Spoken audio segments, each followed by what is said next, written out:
Good evening, ladies and gentlemen, and welcome to Bill Castle Field at Bryant Stadium for tonight's spring football game between the Venice Indians and the Lakeland Dreadnoughts. The captains for the Indians this evening are number 6, Javon Heli, number 12, Bryce Carpenter, number 33, Drew Strike, and number 34, Caleb Smith. The captains for the Dreadnoughts are number 2, Jack Smith, number 21, Robert Madden, number 50, Adam Andishay, and number 54.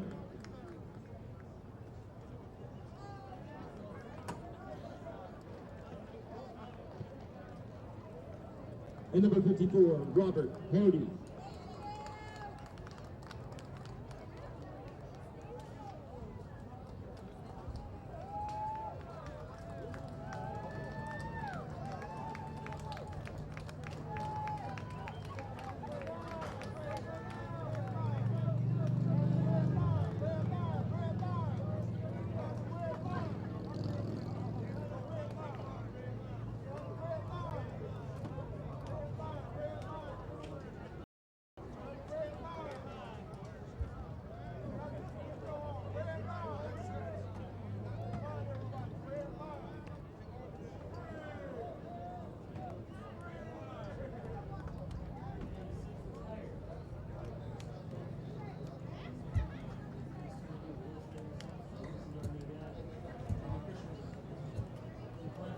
The Dreadnoughts have won the coin toss and elected to defer their option to the second half.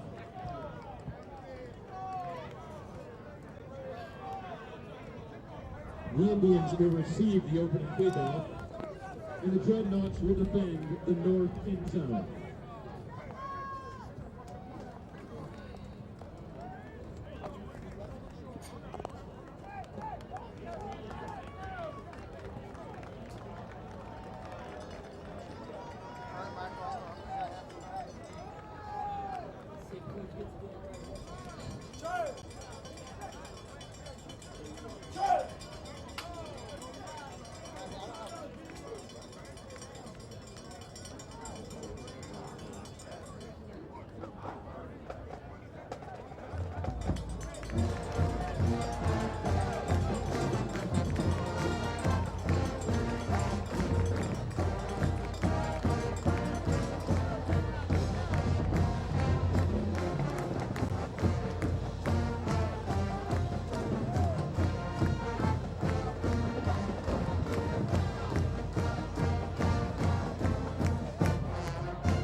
Number 25 in the card, tackled by Sonny Brown and Kadir Hall.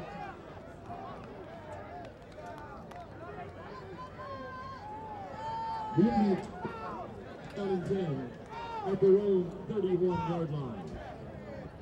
It was on.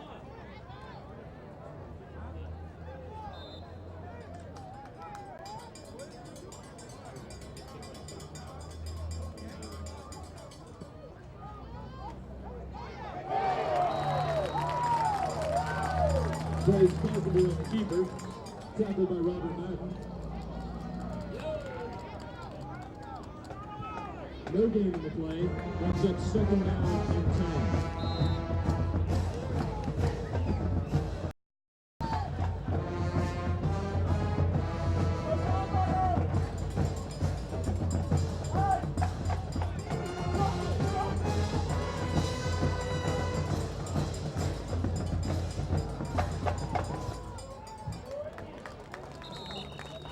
Bryce Carpenter on the carry.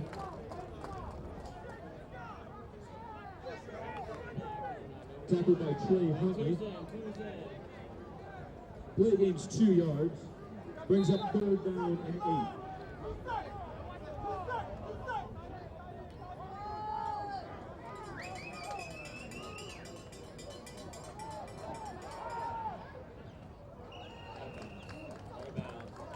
Carpenter's pass is 8, intended for Javon Heli.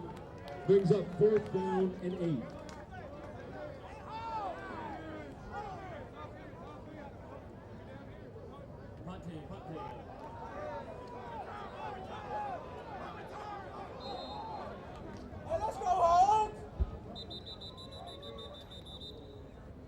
Can you hear me on the web? Okay, all right, thanks.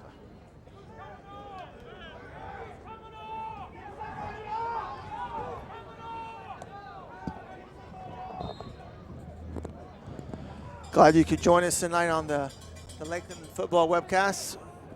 Kind of have a very basic version of the webcast tonight as the punt is off by number 47. And a fair catch called by number 11 for the Dreadnoughts, Finley Graham, the sophomore wide receiver. And just to make things simple tonight, I'm going to call the year for the players for next year. So if they're a junior this year, I'll be referring to them as a senior, as obviously we're preparing for the 2017 football season. So tonight, normally on the webcast we have 3 cameras, but tonight we only have 2. And actually a 4th camera if you count the one that's up here on the box for Tim and I. And Tim cannot be with us tonight, so it's just Jeff Goddard sliding over from the analyst role to play-by-play tonight as Lakeland first play from scrimmage tonight. Play action fake by the Lakeland quarterback, number 5. Throws it deep. He's got Finley Graham wide open. 20, 10, 5, and he's going to cut all the way in for a touchdown. Finley Graham on the 70-yard bomb from number 5, Kavaris Thomas, the senior quarterback. Quite the auspicious beginning for Thomas. His first pass in a Dreadnought uniform is a beautiful play-action fake bomb right down the right sideline. He lofted it up there, lots of air underneath that ball, and just dropped right in the pocket of Finley Graham for a 70-yard touchdown for the Dreadnoughts. Number 14 cannot get the hold down. He's scrambling. He's going to maybe have a chance to throw in the end zone, but no luck on that as Riley Pratchar got him down, the senior defensive end, playing special teams for the Indians. You cannot have thrown a more beautiful deep ball there than Kavaris Thomas just did. And Finley Graham did a good job of catching it and then weaving in and out of a couple members of the Indian secondary to score the first touchdown of the spring game. Lakeland 6, Venice 0, as unfortunately we cannot get the extra point even attempted, as we cannot get the hold down. Number 14, Deshaun Graham, struggling there to get the laces turned around and get the ball on the turf. But we'll take it, 6-0 Dreadnoughts with 9:43 to go here in the first quarter. So as I was saying, normally we have 4 cameras. Tonight just 2 cameras, and normally of course we have 2 announcers up here and a sideline reporter, but tonight it'll just be me with you. But I'm glad to be here and do the best I can to describe the action as vividly as possible. Of course, our first regular season game come late August.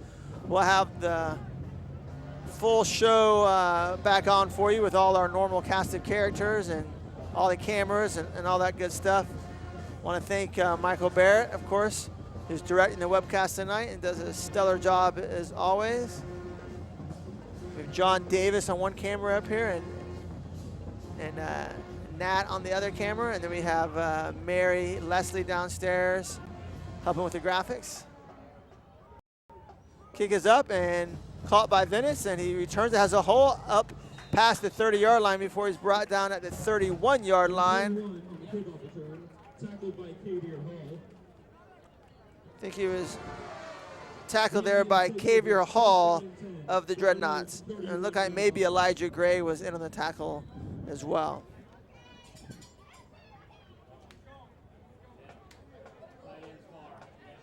Venice coming off a very successful year last year, undefeated regular season and a deep run into the playoffs.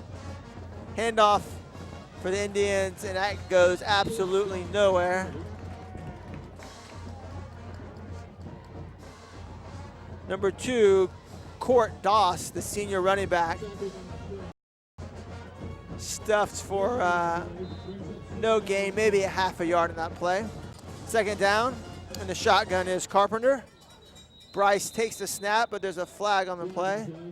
It looks like he's going to call a sideline warning, but I don't see, there's no Dreadnoughts anywhere close to the sideline, so I'm not sure. But that is the call, though, sideline warning on the Dreadnoughts.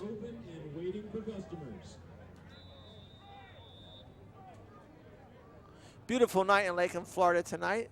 A few clouds in the sky, but bright skies and blue. Here's a snap, play action fake. Carpenter rolls to his left and tries to throw the ball to his tight end, number 81, over the middle, Zach Fryer, but cannot connect with Mr. Fryer there as he was rolling to his left and was having to throw the ball back across his body. Very difficult throw. Now also tonight we normally have a TV up here in the press box that Tim and I can look at to see a little closer as to who's making tackles and stuff like that, but we do not have that tonight either.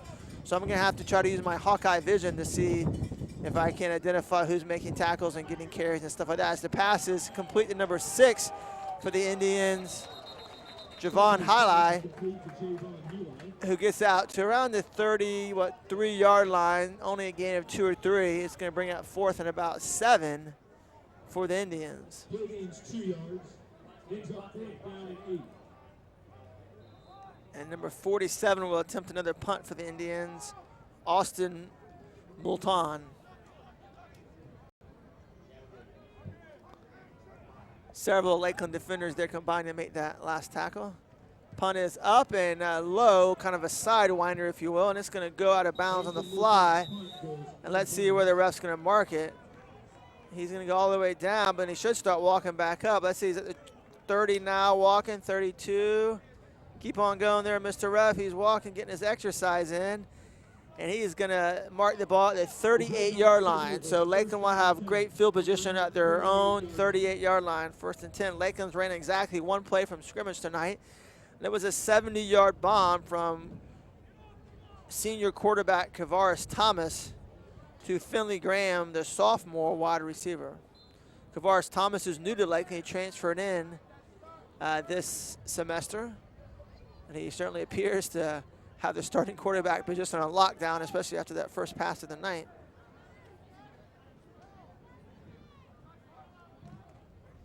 This time he hands the ball off to number 22, DeMarcus Bowman, sophomore running back. Gained about 3 or 4 yards on the play. Play gains 4 yards, brings up 2nd down and 6.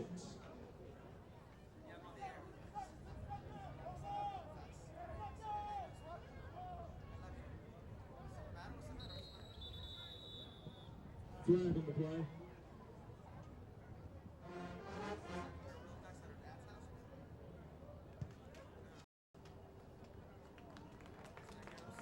Penalty is encroachment against the Indians.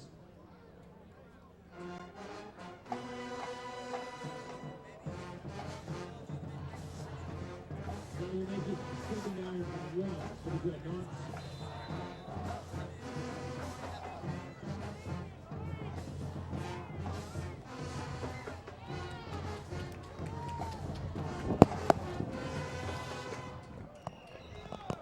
Another pass completion from Thomas to Graham, and Graham does a little spin move and gets out past the 50-yard line at the Venice 48-yard line. That's going to be a 1st down for the Dreadnoughts. Play gain 6 yards. It results in a Dreadnoughts 6-yard completion there. So far, it looks like Kavaris Thomas has a chemistry with Finley Graham.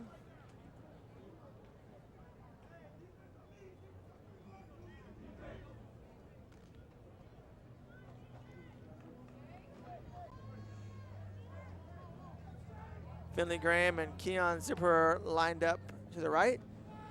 Thomas drops back.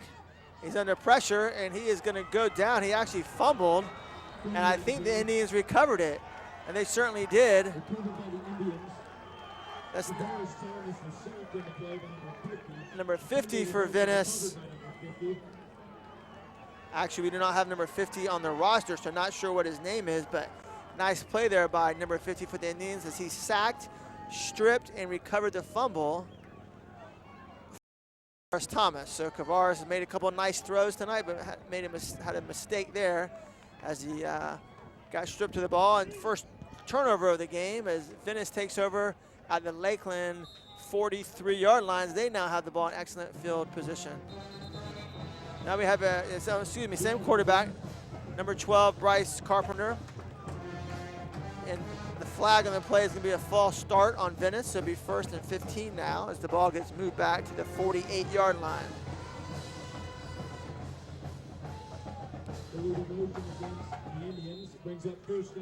Lakeland has lots of new faces this year as they had over 30 seniors who will be graduating next week. There's Carpenter, fakes it and keeps it, runs right in the middle, and he gets brought down. Robert Madden in on the tackle. Robert Madden, one of the leading tacklers for Lakeland's defense last year as a junior. Linebacker, even lined up a little bit on the defensive line as an undersized defensive lineman, but mainly a linebacker, and certainly has found his home at linebacker, and I believe he's going to be the starting middle linebacker this coming year for his senior year. Very smart player for the Dreadnoughts.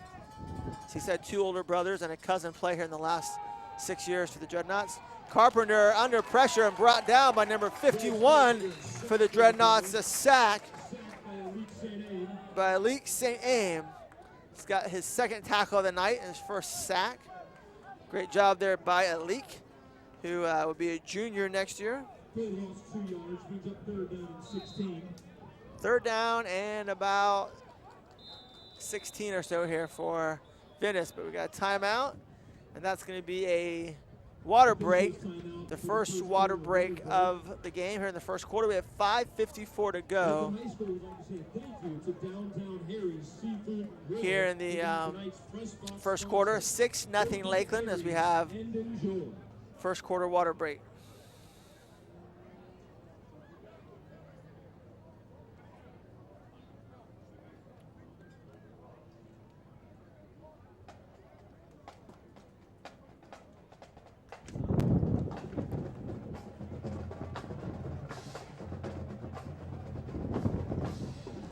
Some more information on Venice, tonight's opponent for the Dreadnoughts. They returned 17 starters from last year's undefeated regular season team who made it all the way to the state semifinals.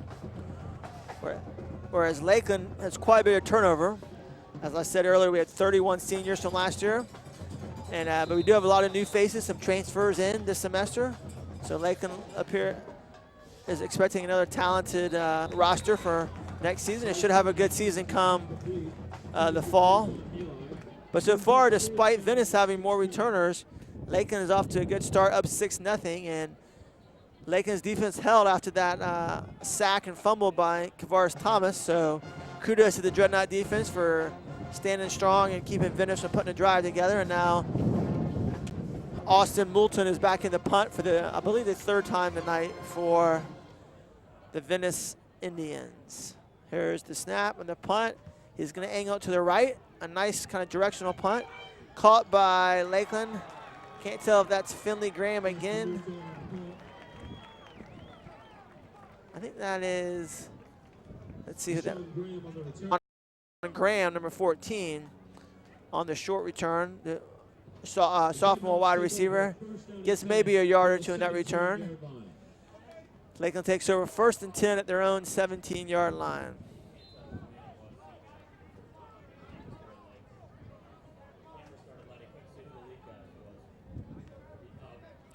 Lakeland has played Venice the last couple of years in the spring game. Always a good team to play, as they traditionally have had a very good program, especially over the last decade. This time, Kavares Thomas fakes the handoff and keeps it, and gets about 5 or 6 yards right up the middle. Kavares Thomas is probably not quite as tall, I don't think, as Holden Hotchkiss, but definitely appears to be maybe a little bit thicker than Holden was. But there's a flag on the play. Unfortunately, it's against the Dreadnoughts, so that play will not stand, and legal motion is the call. Brings up first down and 15.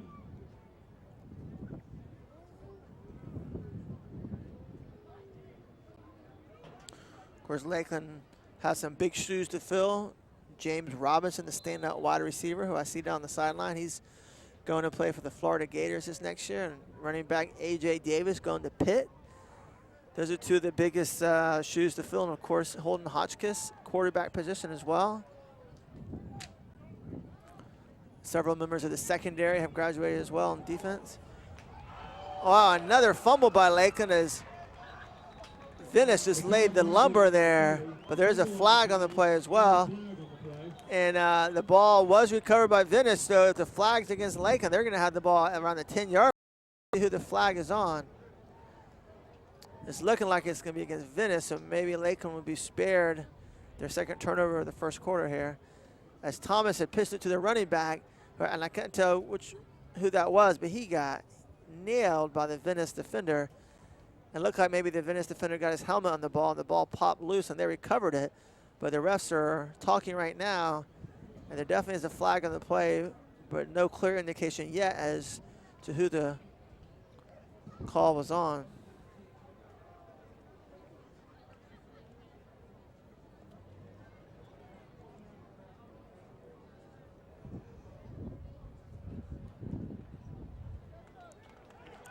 Flag against Lakeland, so of course it will be declined by the Indians. So they will have the ball first and goal at the Lakeland 10-yard line.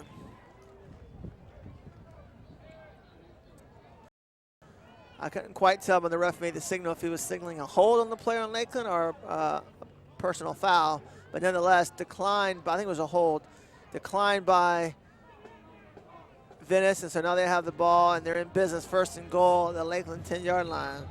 Carpenter's in the shotgun, takes the snap, hands it off to number 21, and he's going to get stuffed for no gain as he gets tackled right at the 9.5, 10-yard line. Number 21, we also don't have a name for him on the Venice roster.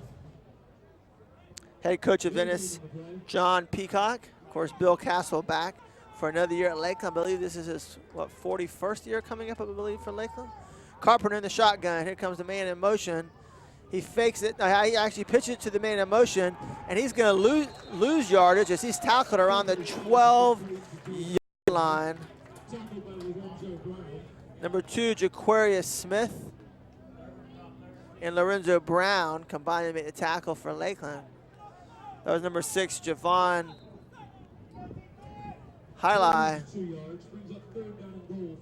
And actually, that would be considered a pass, kind of like a shovel pass, if you will, but went nowhere. As a matter of fact, lost the yardage. Third and goal from the 12-yard line now for the Indians as Carpenter takes the snap, fakes it, rolls to his right.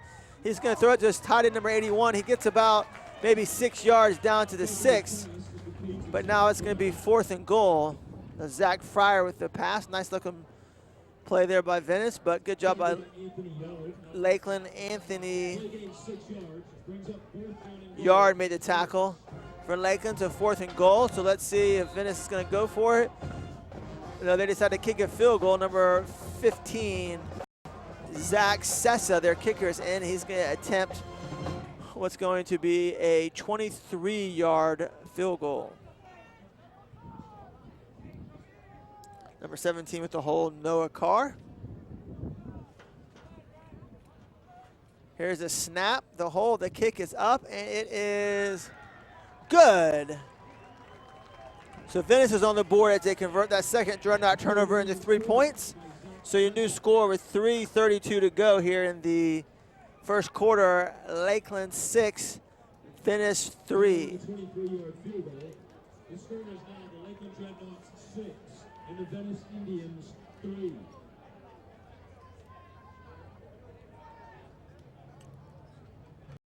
Most of Lakeland's coaching staff is back from last year.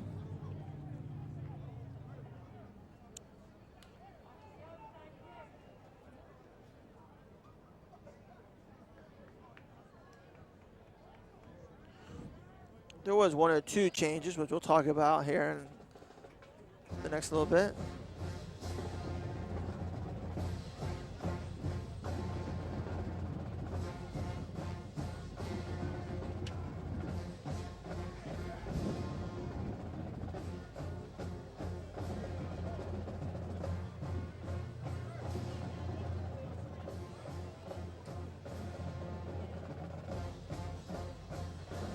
Coach Farkas, the offensive coach, has moved on.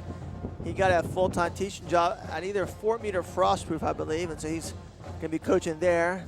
And so replacing Coach Farkas is David Lundberg, the new offensive line coach. Other than that, the coaching staff, for the most part, returns intact.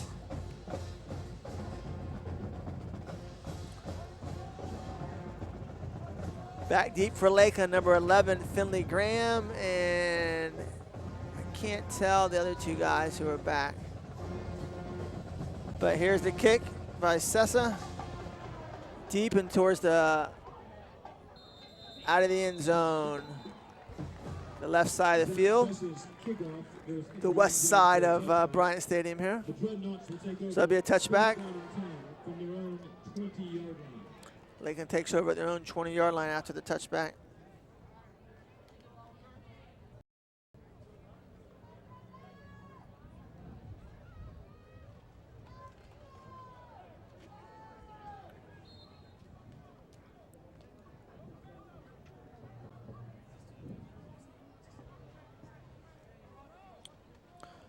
Kavaris Thomas under center now. Play action fake.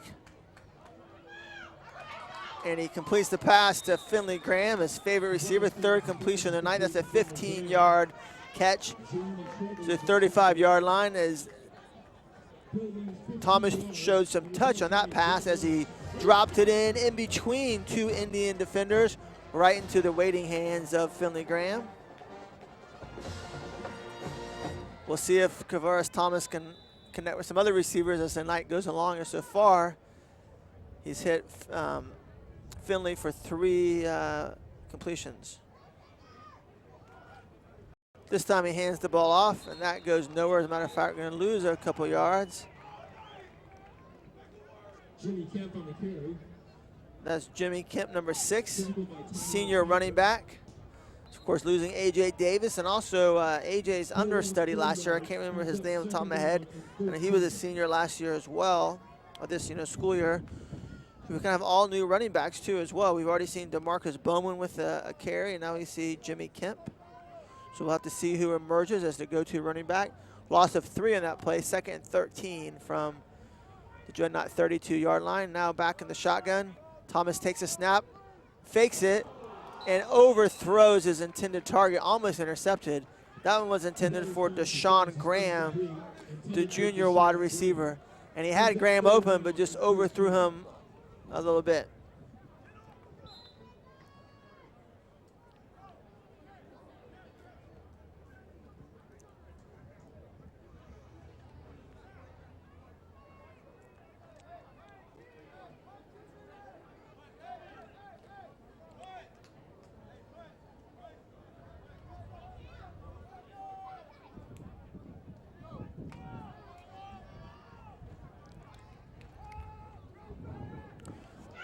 Graham hands it off to Jimmy Kemp.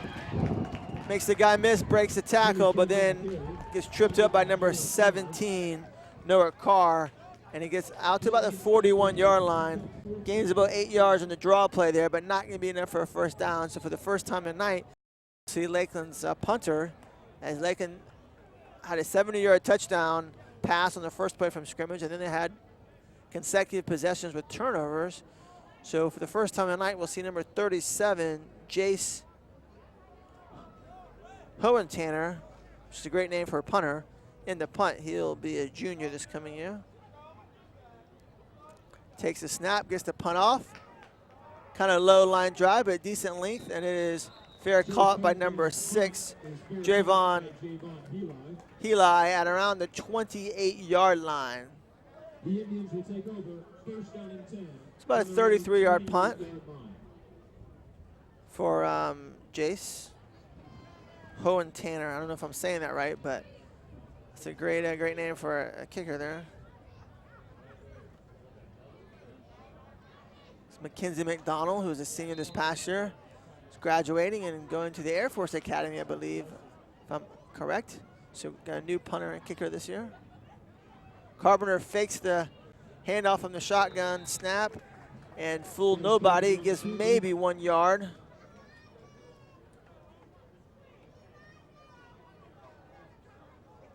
Play gains 1 yard, brings up 2nd down and 9.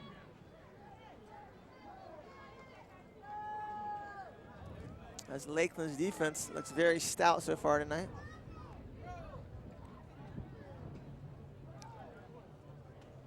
.131 to go here in the first quarter. Carpenter fakes the handoff. Rolling to his left, he backpedals to unload the ball. He's got a guy wide open. That's going to be Javon Highlight, his favorite receiver, and he is going to score the first touchdown of the night for the Indians. Just a great individual effort by Carpenter, who was under duress, scrambled, bought some time, backpedaled, and it was almost, I guess you'd say, a busted play as Javon Highlight got beyond the Dreadnought secondary and waited for the ball, caught it, and had enough speed to outrace the Dreadnought defenders. There was a flag on the play. It was against the Dreadnought, so of course it would be declined by Venice. And now Venice will attempt an extra point to make it 10-6. As I was saying earlier, probably on defense, our most inexperienced unit would be the secondary, with quite a few losses from last year's team. So not surprising to see a busted coverage in the spring game. That's the kind of thing you want to get worked out in the spring and over the summer. So you get that corrected by the time the season starts come late August. Have some linebackers back, Robert Madden, Jacarius Smith. Got some guys back from the defensive line. But a lot of turnover in the secondary. Extra point is up and good for Venice. So your new score, Venice 10, Lakeland 6. Still with 1:17 to go here in the first quarter. Which brings the score to the Venice Indians 10 and the Lakeland Dreadnoughts 6. On the defensive line for Lakeland, some familiar names from last year. You got Latrell Jean back, who's only a sophomore last year, so he'll be a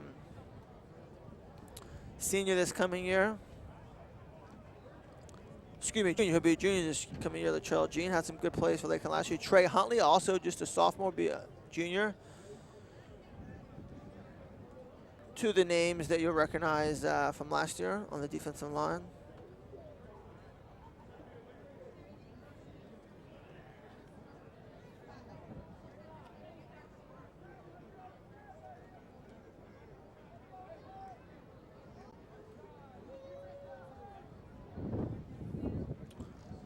Like I said, of course, I mentioned Jacarius Smith and Robert Madden back at linebacker. But not really, honestly, very many names you recognize in terms of the defensive backs back from last year.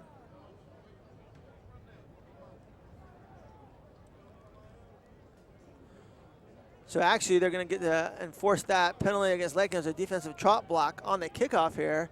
So they'll be kicking off from the Lakeland 45-yard line. So you have to wonder, if you're Venice, why not try some kind of an onside kick here?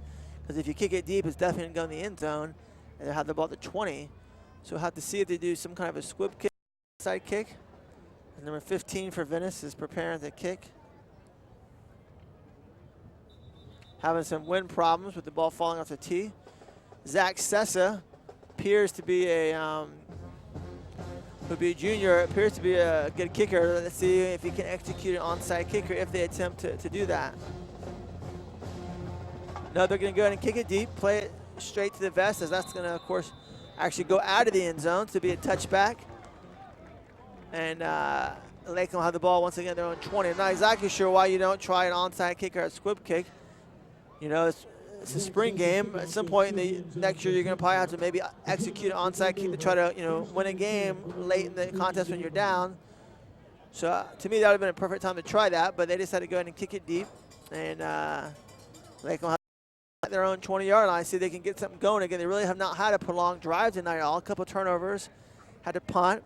The only touchdown came on a 70-yard bomb, their first play from scrimmage.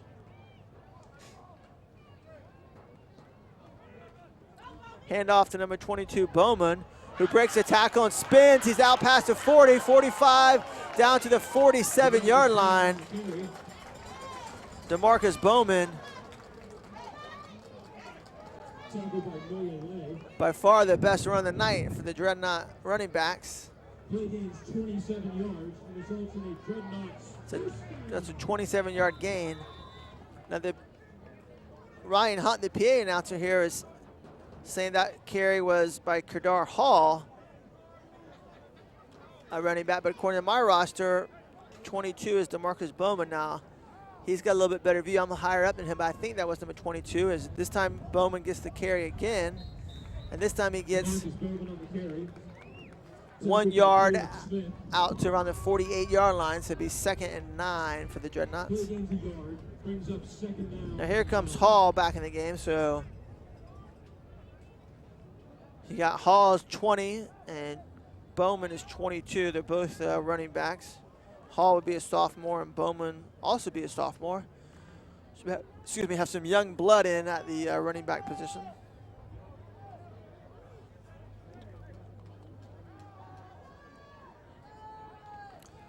Under center, Thomas play action fake, rolls to his right, has a man open, and that's going to be a catch as number 9, Keon Zipperer, the junior tight end, gets his feet in. It was a little bit of a high pass, but he jumped and caught it right on the sideline, was able to get those toes down and caught the ball at the 40-yard line, inside the 40-yard line of Venice. So Lakeland is back in Venice territory. And actually, I believe this should be the first play they run from Venice territory, as, of course, that 70-yard pass play originated on Lakeland's side of the field. So 1st and 10 for Lakeland, as Keon Zipperer, who had some nice moments last year as a sophomore, gets his first catch of the spring game tonight. A true weapon there at the tight end position. Out of the shotgun, Thomas hands it off to Bowman going to his left, and he's going to get about maybe 2 yards down to the 38-yard line.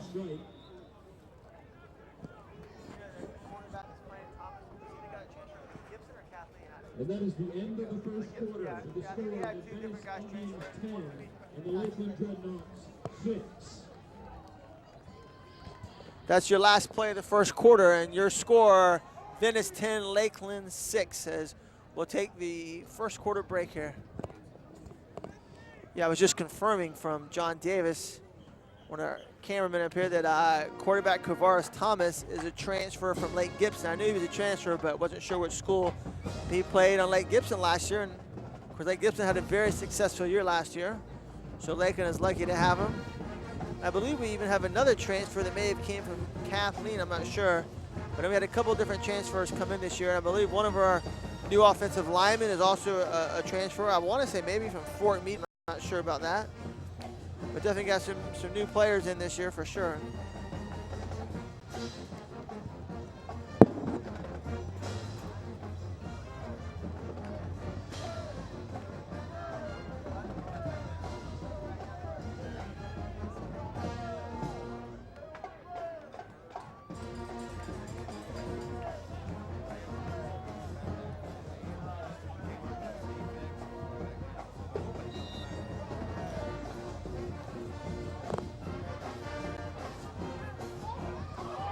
Nice pass there by Thomas to Sean Graham. That's a touchdown, Dreadnoughts. But there is a flag on the play. It might be a block. So even if the touchdown doesn't count, Lakeland's still going to have excellent field position inside the Venice 20. I think it's going to be a block in the back. So the touchdown probably won't count, but still a big gain. Yep, block in the back against Lakeland, but it was down. The infraction occurred around the 6-yard line. So Lakeland, I believe, should have the ball then around the 16-yard line. Yep, the 15-yard line. So it'll be 1st and 10 for Lakeland at the Indians' 15-yard lines. They're now in business. Just a beautiful, simple pass right up the middle from Thomas to Deshaun Graham. Hit him in stride, allowed him to use his speed and turn upfield, and a big gainer for Lakeland, as I believe that was about a 38-yard gain, and of course, obviously, because of the penalty, I guess we'll go down the books as a 23-yard gain. So now you're starting to see Kavaris Thomas work the ball around to a couple of different receivers, as Zipperer and Graham have both caught balls on this drive. This time, Thomas back under center with Bowman in the backfield. The pitch to Bowman. He runs to the left, breaks a tackle. He's inside the 10-yard line, and another flag, and that's going to probably be holding. So that's going to back us up. Not 10 yards, hold. Unfortunately, my assumption was correct. Looked like that infraction was around the 12-yard line, so that's going to back us up to around the 22 or so. So it's going to probably be first and about 17 for Lakeland.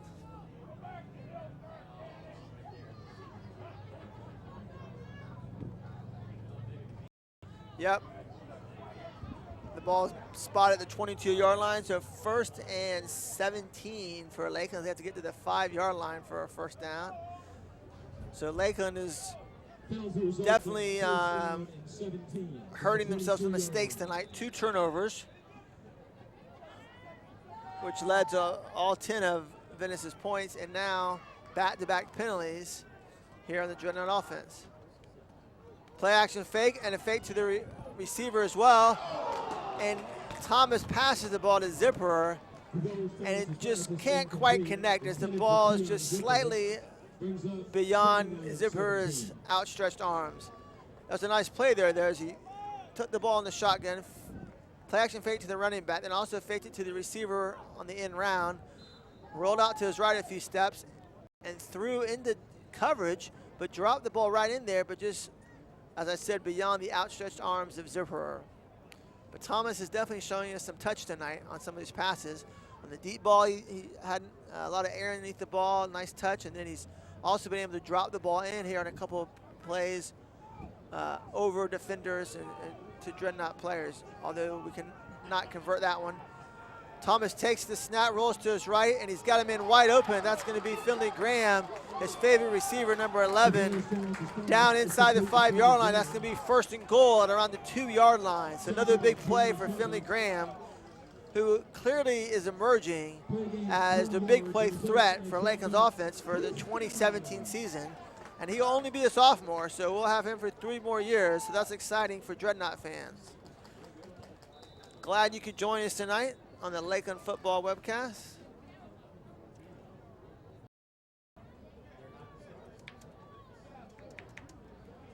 Let's see if Lakeland can punch the ball in here and retake the lead as they're down 10-6 after having a 6-0 lead. The handoff to the fullback, I believe that's Branson Brown. I think number 1 gets down to about the 1-yard line, maybe inside the 1. So be second and goal from inside the 1.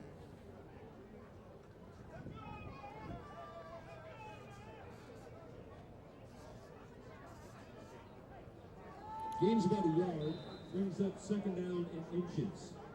For all you Gator not fans, it would be fun watching James Robinson next year, see how he does on the next level. Hopefully he'll be able to play some as a freshman and make some big plays in the Gator passing game. Here's Thomas under center.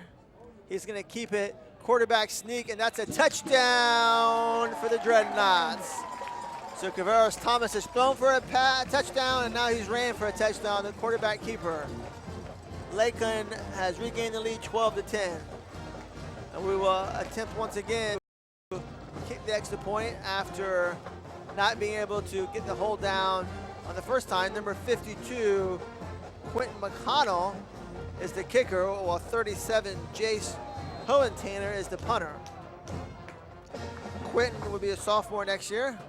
Here's the snap. The hold is good this time, and the kick is up and good, just inside the left upright.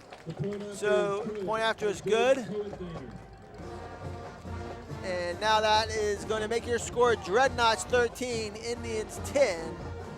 Just as we thought this would be a good game, back and forth game between 2 traditional powers, and it has not disappointed so far. Big plays, turnovers, fun game so far here for the 2017 spring game. Some of you Gator fans will also remember the Burton brothers, Trey and Clay Burton, who both play for Florida. They are Venice graduates, as Venice has also produced their share of college talent over the last decade.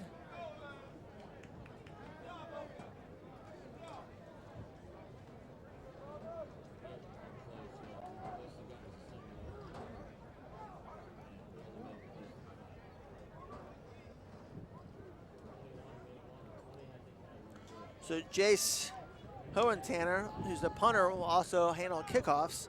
But that was Quentin McConnell who did the extra point.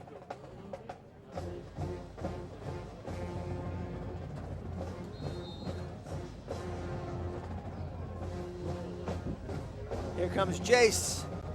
The kick is up, and it's kind of a sidewinder, bounces around the 20, fielded at the 10, and he's got a hold, does number 21 for Venice, but he gets upended by number 41 for Lakeland, Elijah Gray with the tackle. A nice return for Venice out to around the 31-yard line. So a return of about 20 yards.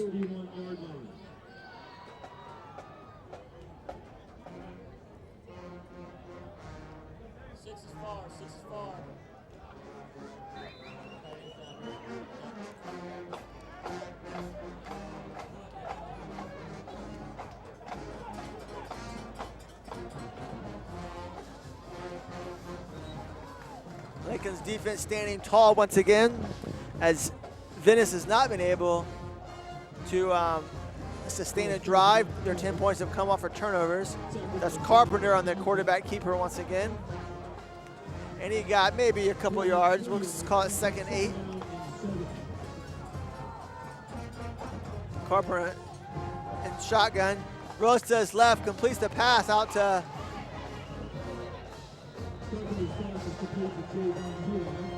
Javon Healy. Run out of bounds by Jack Smith. That's going to be a Venice first down. I just remembered I've been speaking incorrectly. Excuse me, misspoke. And their field goal was off a turnover, but their touchdown was after a dreadnought punt, a very long pass play of their own. So they have produced a big play in offense, have the Indians. Here's the little pitch handoff to Highlight again, who spins, breaks the tackle, but Robert Madden makes the tackle along with number 8, Lorenzo Brown. 98, Trey Huntley in on there as well. So actually after Lakeland's first turnover, the defense held. Then after the second turnover, that was when they got the field goal. So each team has a big pass play for a touchdown tonight. Shotgun, Carpenter takes a snap, drops back, looking, completes the, should have had the pass completed, number 11, Damian Brown, but the senior wide receiver kind of bobbled the ball and could not haul it in, so that's an incomplete pass, but nice pass there by Carpenter. As you see, Damian Brown kind of slap his hands, frustrated with himself for dropping that pass. It's 3rd and about for the Indians.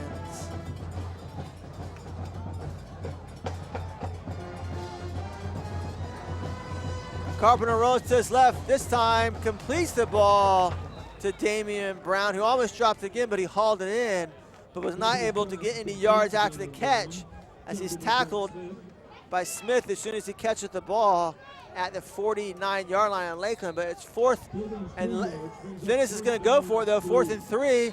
Nope, they were just going to try to get Lakeland to jump, and it worked like a charm, as number 51 for Lakeland, Alik St. Iam, who's made several nice plays tonight, that time gets baited and jumps off sides. No, wait, now they're going to call it on Venice, apparently for moving first. So excuse me, I incorrectly blamed the league for that one. I apologize. And that one is on Venice, and now being 4th and long, about 4th and 9, they're going to punt. Punt is up, and that's a nice punt this time by Venice. Fair catch called for by Lakeland's Finley Graham, who catches it at about his own 14-yard line. So Lakeland will have 86 yards to go for Pater at this time. Nice punt there by number 47, Austin Moulton of Venice, who's gotten quite a workout tonight. That's probably his best punt of the night. Although several of them have been nice punts for sure.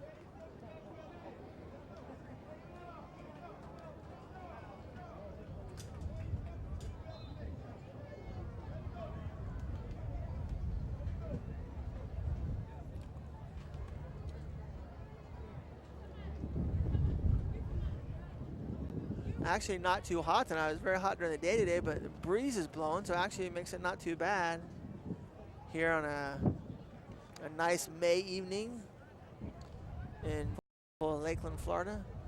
Thomas under center, pitches it back to the running back. I believe that's Bowman again. It is, and Bowman's going to get out to the, maybe out to the 15. Gets about a half a yard, so that's about it.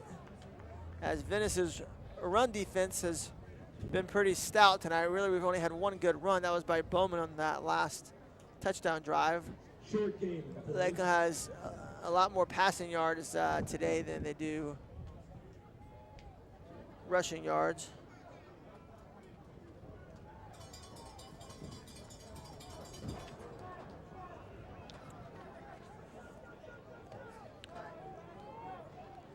Thomas drops back, play action fake.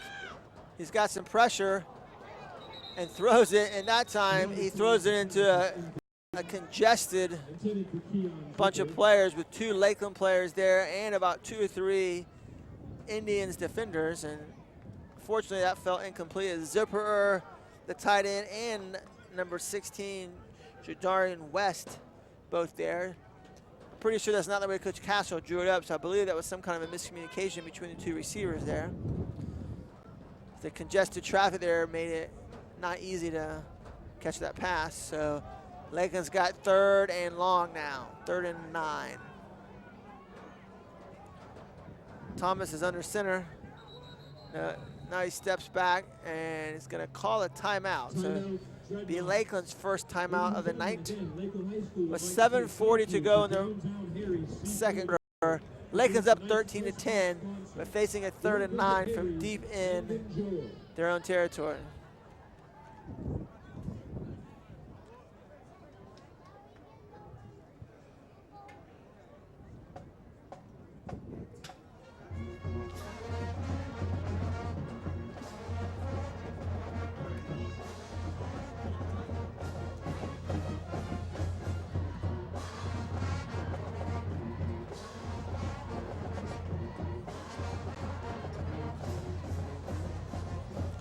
Seeing the sideline, as you see in the sideline over here, number 37, Dreadnought punter Jace Hohentanner is working on his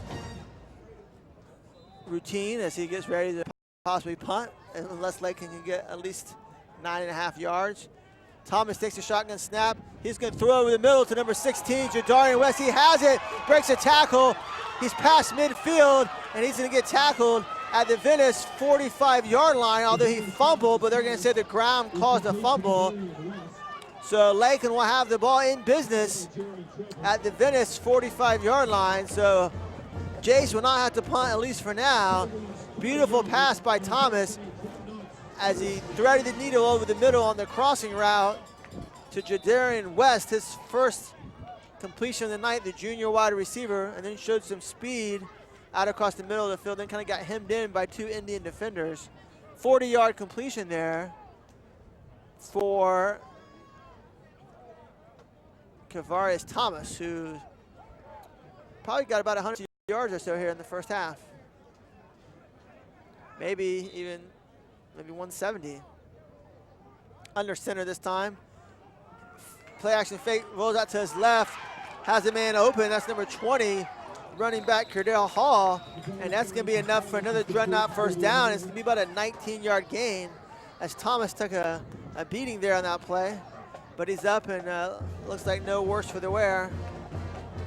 As you see, Coach Castle has really got a comfort level with Kavarius Thomas as he's thrown the ball all over the field tonight. Play action fake, rollouts, short passes, deep passes. Looks like Lakeland has the potential to have a very prolific passing offense this coming season. Thomas under center, hands the ball off to Bowman. Off the left side, has a big hole and gets down inside the 15-yard line. That's gonna be a Dreadnought first down, as Lakeland's been able to string this nice group of plays together without getting any penalties, which is certainly nice.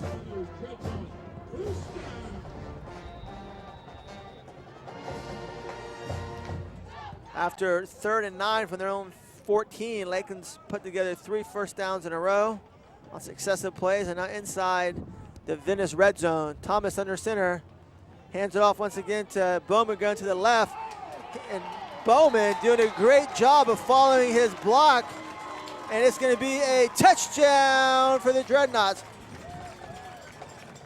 Number 50 for Lakeland, that's senior Adam Indesha with the great block, just moving the Venice defender all the way down the field into the end zone, and Bowman doing a very smart thing, just kind of crouched down behind Indesha and just took an escort into the end zone. Great running there by DeMarcus Bowman.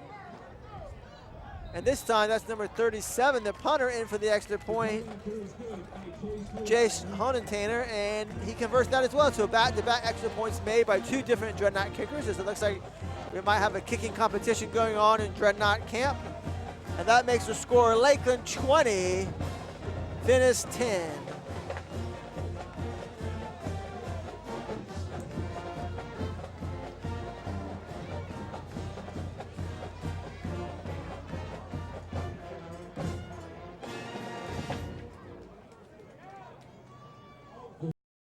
Touchdown run by DeMarcus Bowman brings the score to the Lakeland Dreadnoughts 20 and the Venice Indians 10.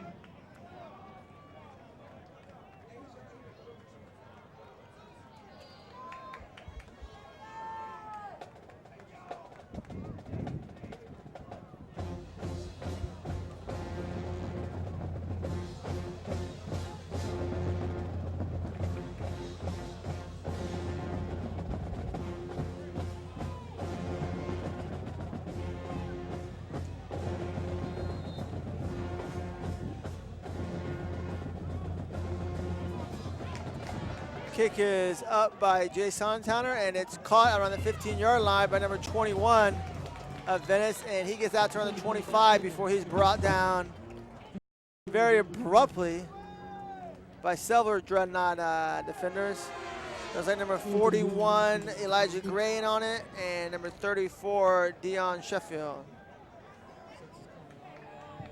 The Indians will take over first down and 10 from their own 26-yard line.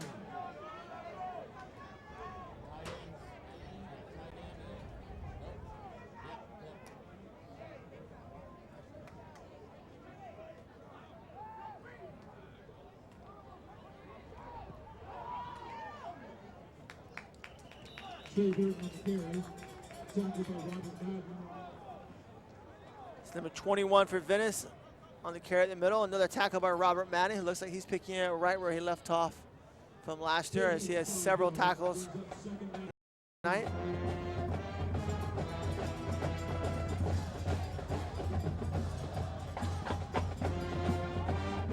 Fakes the handoff to Carpenter, and he's going to throw it all the way across his body to the other side of the field, and just did not have enough mustard on it. So that's going to be an incomplete pass. It'll be 3rd and about 5 now for Venice.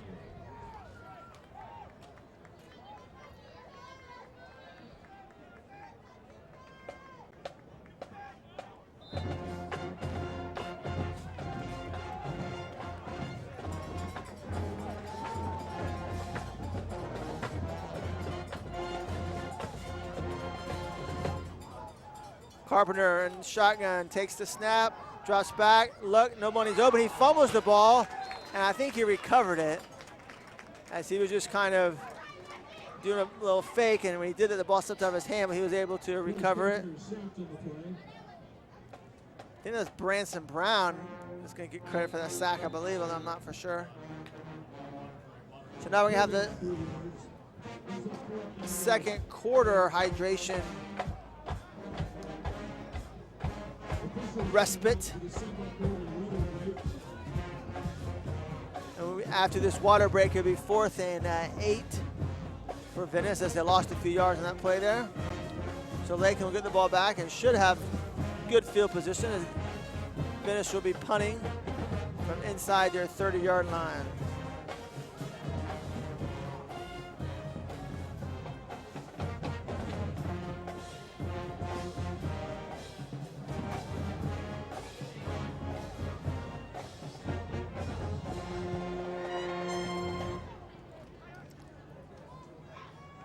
After having so many of the same players of the last 3 or even 4 years with Davis and Robinson and Hotchkiss the last couple of years, and some of the defensive players too, mainstays of the past few years, talented senior class that is about to graduate next week. Almost seems like it's kind of a new day for Lakeland football, brand new team, although of course we obviously have several returning players. But definitely the roster next year will have a decidedly different look than what we've had the past 3 seasons for Lakeland.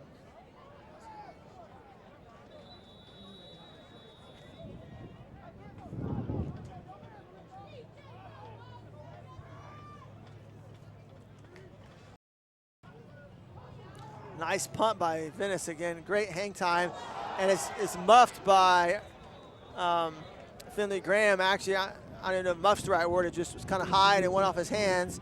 And fortunately for Lakeland, it bounced out of bounds on the fly, so Venice never had a chance to recover that. So much for Lakeland having great field position. They'll just have the ball at their own 20-yard line. Great punt there by Austin Moulton, who's probably been the player of the game so far for the Indians, along with wide receiver Javon Hiley, who had the long touchdown catch for the Indians.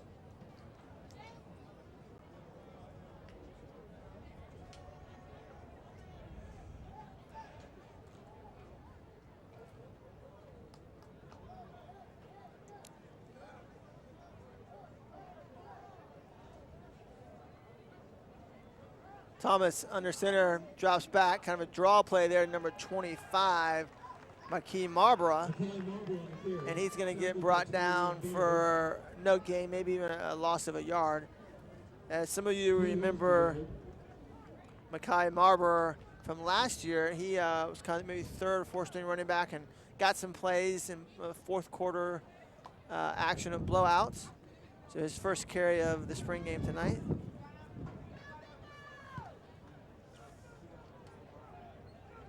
He'll be a senior next year.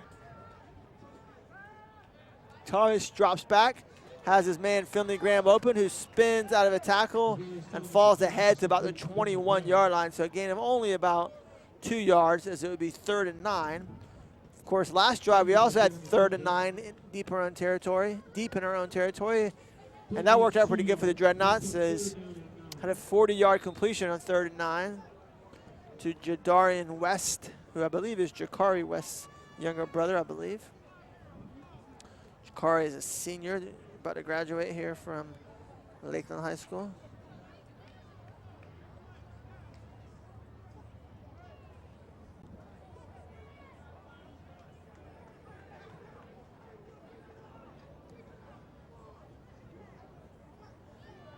Thomas under, the shotgun, takes it, rolls to his left, has a man open, and once again, Thomas is showing unbelievable touch as he drops that ball in over and in between 2 Venice defenders right into the breadbasket of his tight end, Keon Zipperer.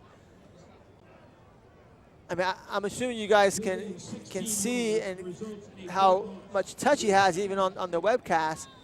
But here, especially from up in the press box, seeing the aerial view from up high here, it's just amazing as he's several times tonight just dropped balls in. I mean, those are hard passes to make, just showing great touch on the ball. Of course, Thomas had a very good year at Lake Gibson last year, so certainly no stranger to big-time football, as Lake Gibson had an excellent year last year I believe they made it all the way to the state championship game, if I'm not mistaken. Another on-the-money pass from Thomas to Zipper on a little slant over the middle. He gets brought down at the 50-yard line. That's going to be enough for another Dreadnought first down.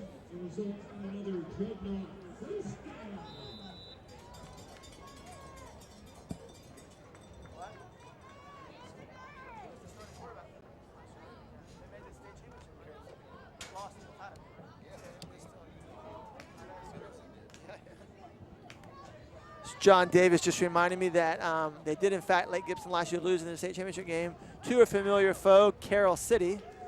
And they gave Carroll City a good run for their money. As you see Mackay Marbar get about 3 yards on that carry. Of course, Carroll City kind of took it to Lakeland last year. If you remember back in the fateful September. And I don't have the schedule in front of me. I'll have to see if I can get it pulled up before the game's over. Maybe we'll talk about it at halftime in the second half. But I know that Lakeland has some big-time opponents this coming year. And it's not some of the familiar foes we face, but some, after playing several of the same teams every year for the past 2 or 3 years, got some new teams on the schedule this year. So it should be a really fun season this fall for Dreadnought fans and the team alike. Another nice pass there by Thomas out to Finley Graham. Did a good job of getting that ball out quickly and let Finley Graham do the rest with his feet. Some good yak on that play, as my partner Tim Conti likes to call it, yards after catch. Tim, if you're listening tonight or watching, we miss you and want to see you back here in August. Now, of course, Tim will be back doing play-by-play in August. He just had a prior obligation tonight. First and 10 for Lakeland from the Venice 33-yard line, although there is a flag on the play, so this can probably be a 5-yard penalty against Lakeland. Let's see. Yes, that's a substitution violation, I believe. Illegal substitution against Lakeland, so that's going to march them back 5 yards to a 1st and 15 now from the Venice 38-yard line. So we're getting close to halftime, 2:33 to go here in the second quarter. Lakeland scored on their first play from scrimmage to go up 6-0. Then Venice scored the next 10 points, but then Lakeland has scored back-to-back touchdowns to regain control of the game. Their biggest lead of the night at 20-10.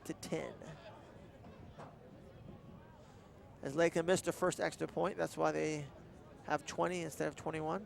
Well, actually, they did not get to attempt it, as they were not able to even get the kick off.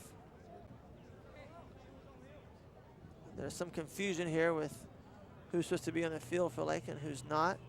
So it looks like Lakeland's going to have to burn their second timeout of the first half.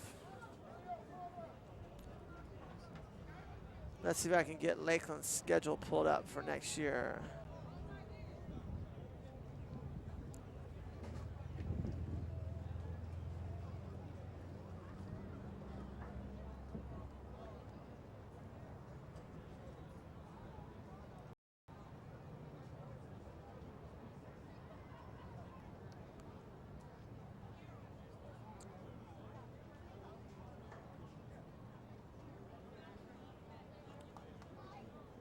Okay, for their schedule this coming season, start off August 18th against East Bay. That would be the kickoff classic, I believe.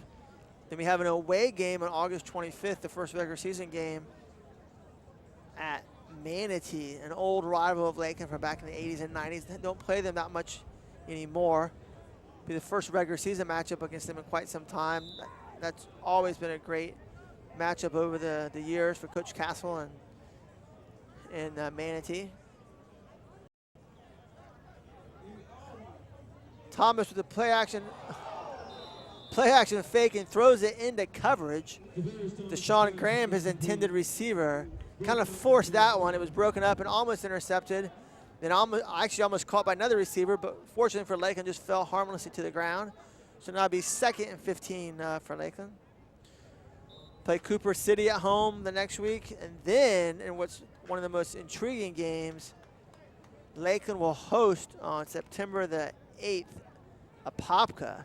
The Blue Darters, of course, coached by former Lakeland assistant coach Rick Darlington from back in the early 90s. Coach Darlington won multiple state championships out of Popka. Very successful coach. And here's Thomas, rolls out to his left, throws against his body, and intended for Finley Graham, but overthrew him as he had maybe a step on Jared Bailey, who was applying the covers for Venice. But Thomas showing off his arm there, overthrew Finley. So it'll be 3rd and 15 now for Lakeland at the Venice 38-yard line. So Coach Darlington, to my knowledge, I think this should be the first time he's faced off against Coach Castle. I could be wrong about that, but that certainly would be a highlight of the schedule for the fall. Then we play at Gibbs, which would be over in St. Pete. Then we host Eastlake, who's got a very good program. And then we get into the district play in consecutive weeks, where we play at Bartow, and then, well, actually, I don't think Jenkins is in our district anymore, but at Bartow, at Jenkins, then home against Winter Haven, home against South Broward, and home against Kathleen. So virtually all of our out-of-district games are new this year. So Thomas takes a snap in the shotgun, looks downfield, throws it deep. He's got a man wide open, but he left the ball up in the air a little too long for Deshaun Graham, and Jared Bailey was able to come over and make a nice play on the ball. If he had maybe fired that in with a little bit more zip, he actually had a Graham open, but give credit to Jared Bailey as he gets a pass breakup on that play. Just a really nice play there by the secondary for the Indians. Of course, I think the coaches over there are talking, Coach Baylor, wide receiver coach, talking to Graham. I think telling him he should have maybe came back to the ball to try and make a play on the ball instead of waiting for the ball to come to him.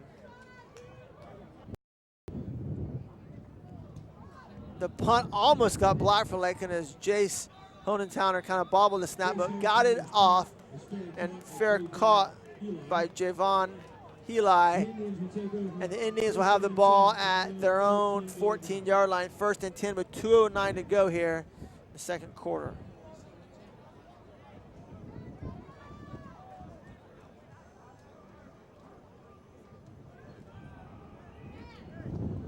So Lakeland with 4 away games this coming year, which is more than we've had the past couple of years.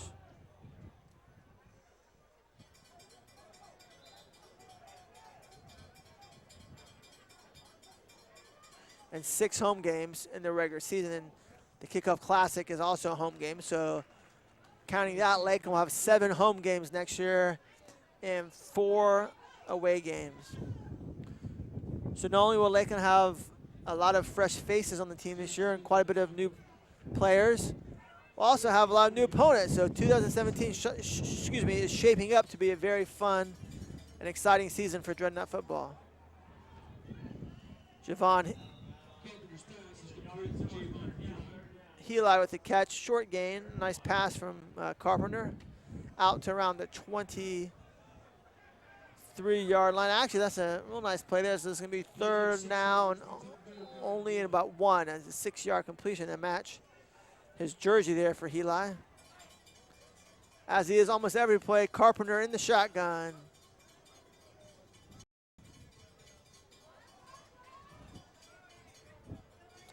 Looks like the coaching staff might be calling an audible in from the sideline. Now Carpenter's ready for the snap.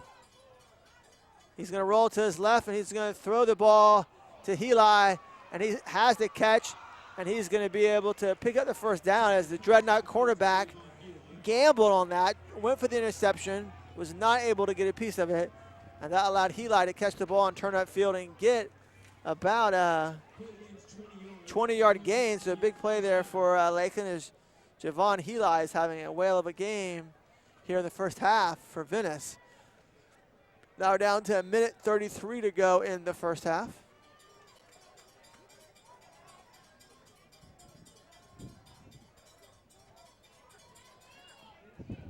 Carpenter and keeps it and runs up the middle, but there's a flag on the play. He's tackled by, I believe, number 1, Branson Brown. That's going to be a holding on the Indians. That's going to march them back, and with only 1:28 to go, that could be a devastating penalty for the Indians trying to put some points here together in the closing minutes of this half to try to make this a 1-possession game. We'll have to see if they can overcome that penalty.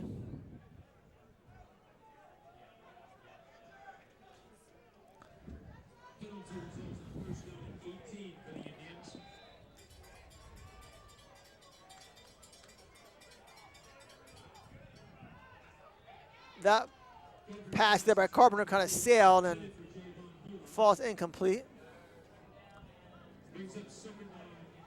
Javon Heli kind of got tangled up with the Lakeland defensive back a little bit. The Indians will want a penalty, but that was within the 5-yard zone there, so certainly you're allowed to have some contact there as long as there's no holding. And so second now and 18 for Venice. This time it's going to be a straight run by Carpenter and get some yardage right in the middle, and he's going to get out almost to midfield before he's brought down at the Venice 49-yard line. That's going to set up a very manageable 3rd and about 4 or so for Venice with 1:05 to go here in the first quarter. Excuse me, the first half.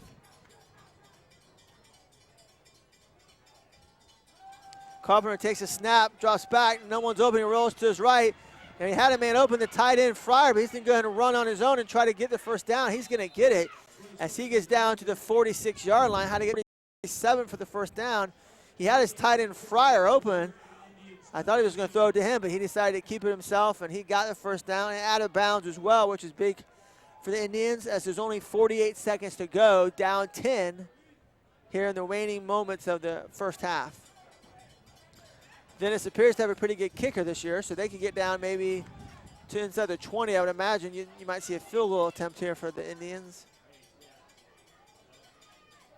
Carpenter takes a snap, drops back, throws the ball down the field. He's got a man open, and that's going to be caught by who else? Javon Heli, who's going to be down inside the 2-yard line. So, but there is a flag on the play here, and it's going to be holding against the Indians.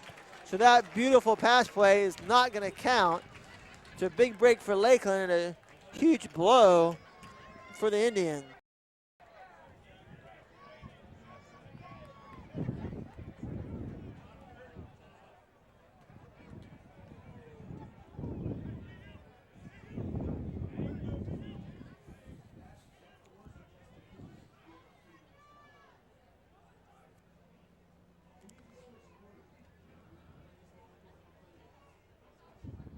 So look at the Indians. We're going to be in prime position to score a touchdown and make it a 20-17 game going into the half. But a crucial holding penalty there. It's going to march them back. So now it's going to be second and very long for Venice. Excuse me, not second down, but first down and 21 for the Indians.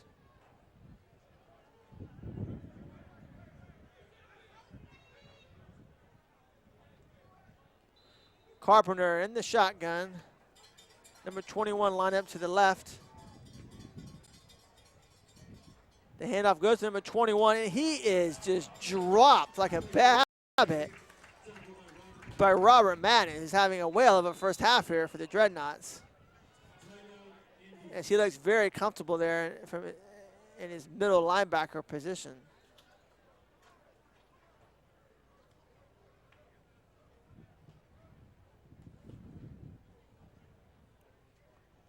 Indians take a timeout with 31.5 seconds to go before the half.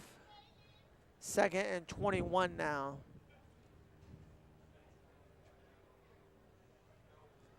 I guess at this point, if you finish, you guys seriously think about taking a shot or two downfield, see if you can connect again without getting a penalty, or possibly get a pass interference call as well. Maybe get in position to kick a long field goal here before there sounds.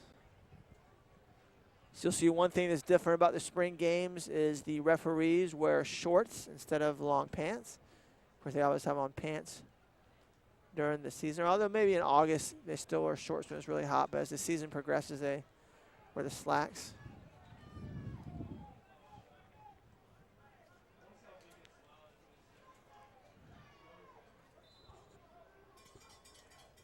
Carpenter in the shotgun. Here's the snap. He rolls to his left. He has a man open there along the sideline. That's Javon Heli, who's going to get back to almost the original line of scrimmage. So it's going to be third and about 11 now. But he gets out of bounds, so nice execution there of being able to stop the clock. 26 seconds to go. They have to at least get 11 to keep the chains moving. And they still need about probably 20 yards or 25 maybe to have a legitimate shot at a field goal.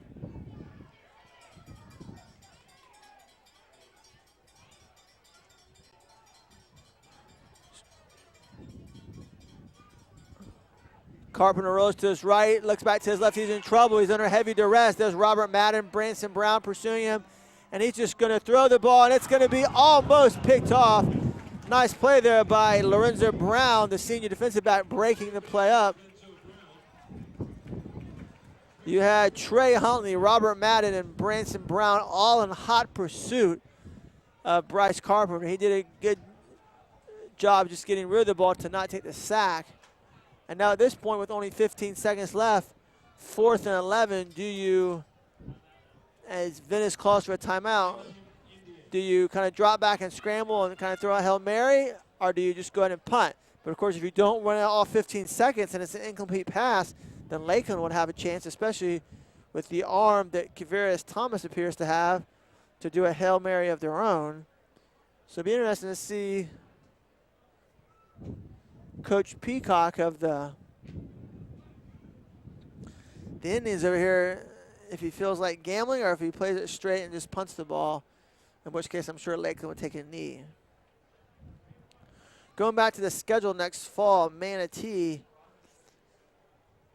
I think the name of their longtime coach, I want to say, is Joe Kinnan. I'm not positive about that, but something like that. And I'm not sure if he's still there or if he's finally retired. I mean, he's been there probably at least as long as Castle, if he's still there. But that would certainly be a great coaching matchup of wily and wildly successful veteran coaches, if in fact he's still there at Manatee. Of course, Manatee is the high school that produced Tommy Frazier, the Nebraska great. All right, the Indians are going to go for it. Carpenter takes a snap. He drops back. He's got to get. He scrambles. Is he going to get a first down? He's going to get a first down and gets out of bounds inside the 35-yard line with 7 seconds to go. So perhaps you could try to complete one more pass to get some more yardage before you attempt a field goal, or you could attempt to just throw it in the end zone as Indians have a first down at the Dreadnought 33-yard line.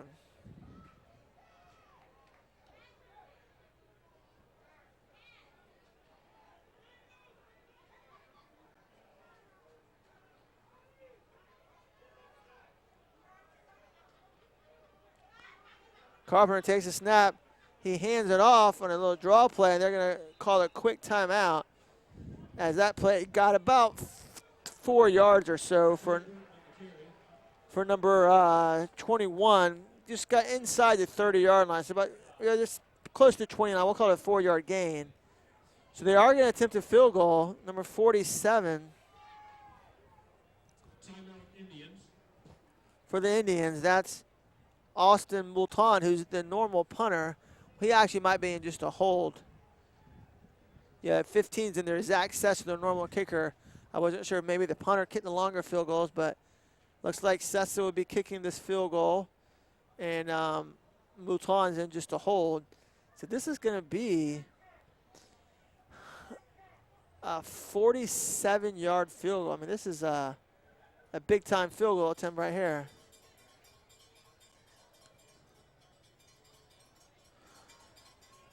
So 47-yard attempt here by Zach Sessa as Moulton is kneeled at the 37-yard line. You add the 10 for the end zone, and you have a legitimate almost 50-yard field goal attempt. Here's the snap. The kick is up, and it's straight, and it's going to be no good, as it looks like just a little bit short. And maybe to the left, although I think it would have been good if it was a little bit longer, but it got just underneath the crossbar there. Valiant attempt by Sessa, but if they'd been 5 yards closer, he probably would have converted on that. But nonetheless, your halftime score, the Dreadnoughts 20 and the Indians 10. We'll take a break and be back with you for the second half.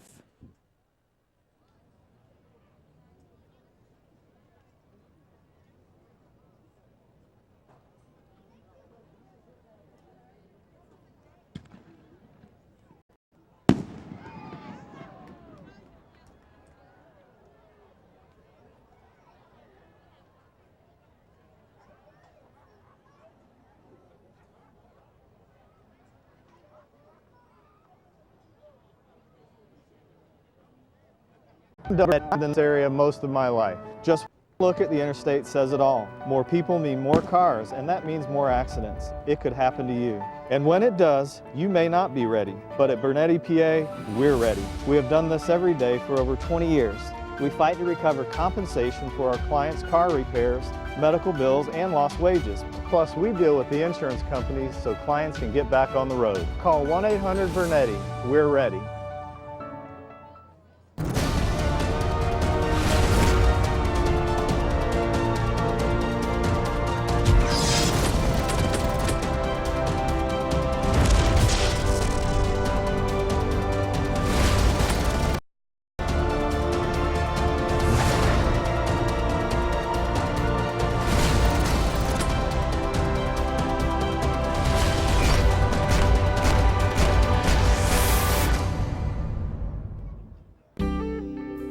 Agnini Family Dental truly is a family of doctors. We strive to give our patients a patient-first dental experience. Our goal at Agnini Family Dental is to provide our patients with the highest level of comprehensive dental care and prevention. Every member of our team promises to put the needs and concerns of every patient first in every aspect of their dental care. Our family of doctors take a tooth-conservative approach to restorative dentistry with a special focus on sedation dentistry, implant dentistry, and orthodontics. Call to schedule your appointment today and let our family of doctors change the way you look at dentistry.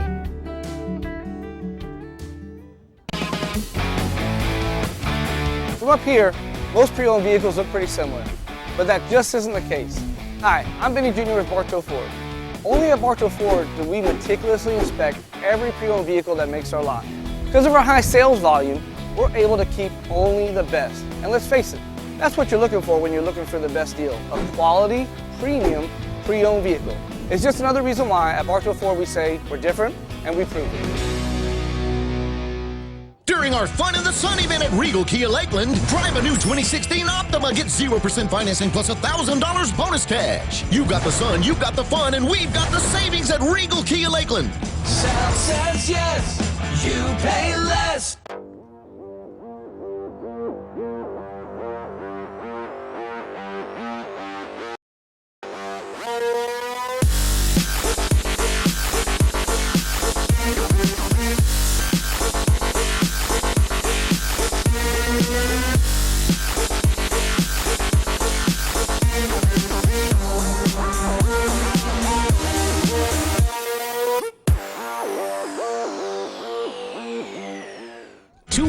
Hondas must go during the Honda Summer Clearance Event at Regal Honda. Lease a new 2016 Civic, only $169 a month. Family owned, serving Central Florida for 40 years. Trust Regal Honda Lakeland. Sal says yes, you pay less. Hey yo, ooh-wee. Hey yo, ooh-wee. We all we got. We all we need. We all we got. We all we need. We all we got. We all we need. We all we got. We all we need. We all we got. We all we need.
freshman number 42. Thank you, champion. Thank you, champion. Thank you.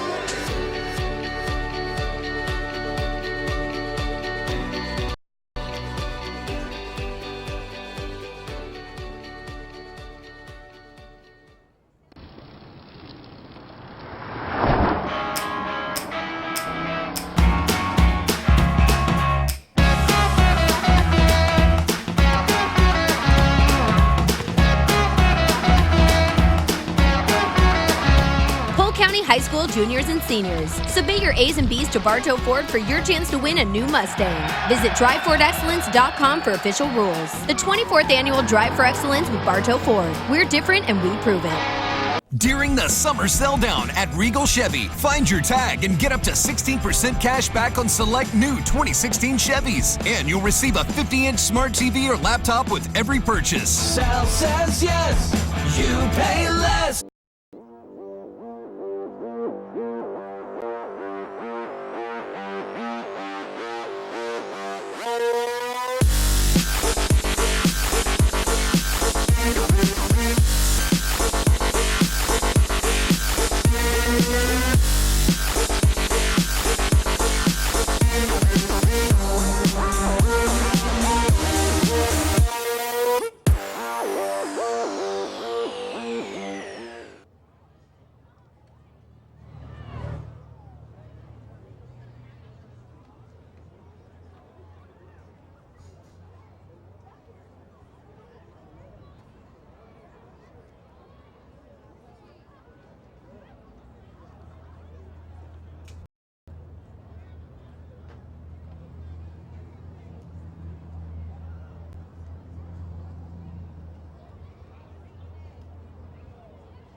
for a touchback. The Dreadnoughts will take over. First down and 10 from their own 20-yard line.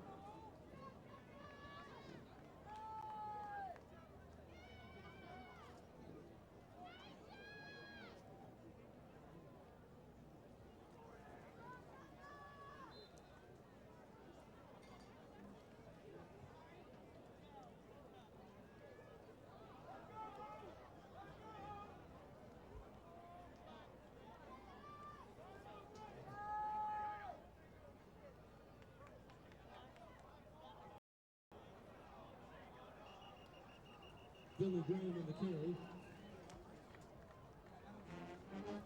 Tackled by Noah Lag.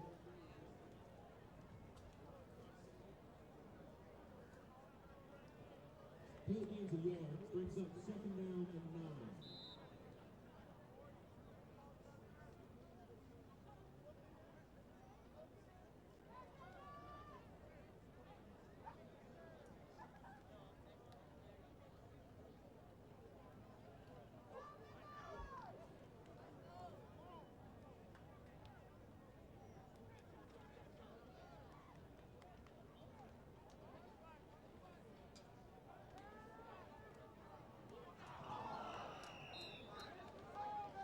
Tavares Thomas's pass is incomplete, intended for Finley Graham.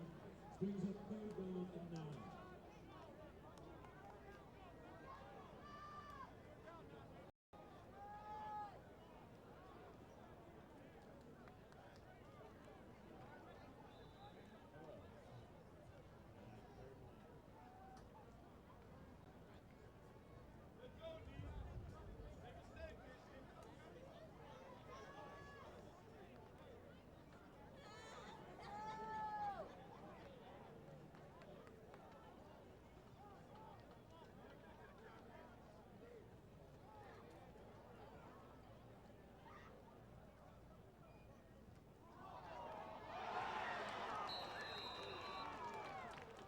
Tavares Thomas's pass is incomplete. Broken up by Noah Carter.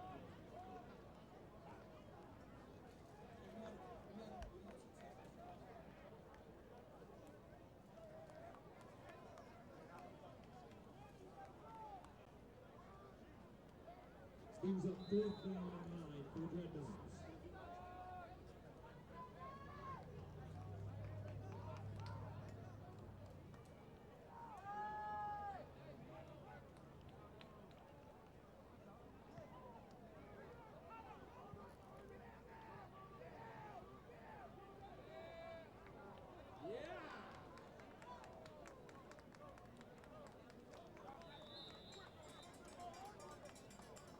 Chase Hayes punt down to the 27-yard line.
Broken on the keeper. Run out of bounds by Anthony Yard. Third and 2 yards. Brings up fourth down and 4.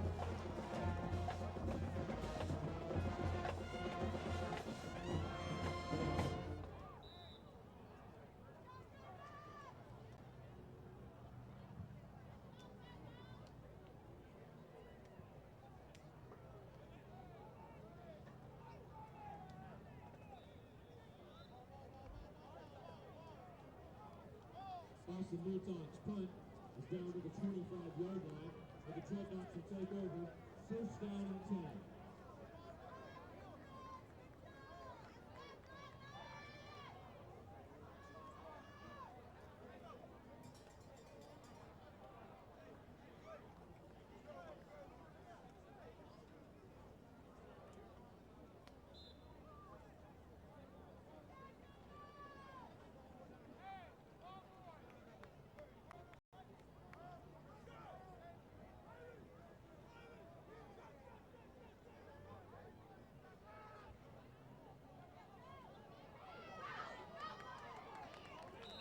Marcus Bowman on the carry. Tackled by number 44.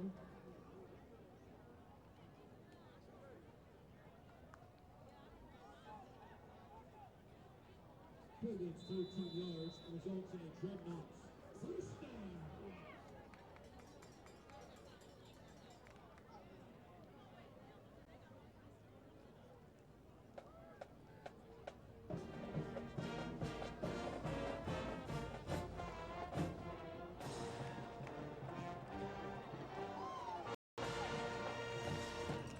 Marcus Bowman on the carry. Tackled by Noah Carr. Play gains 11 yards and results in another Dreadnought first down.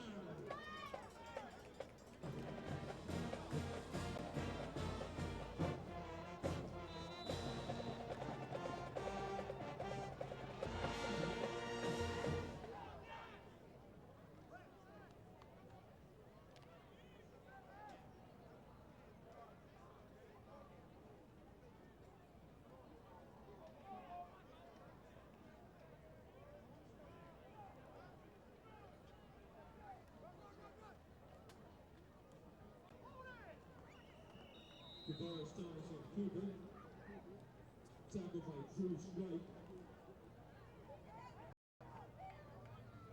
Play gains 4 yards. Brings up second down and 6.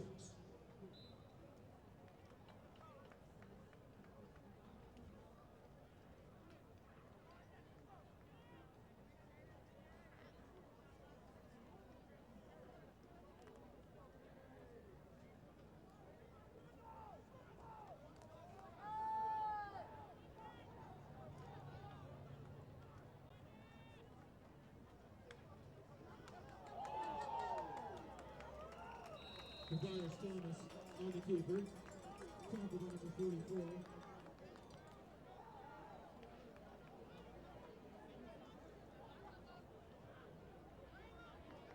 Play results in another first down.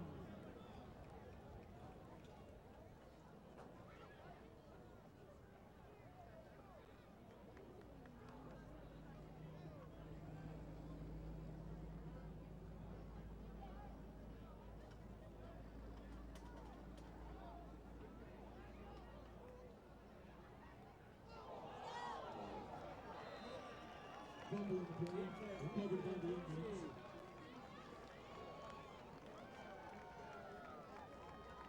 Tyrone Garver with the fumble recovery. The Indians take over, first down and 10 from their own 37-yard line.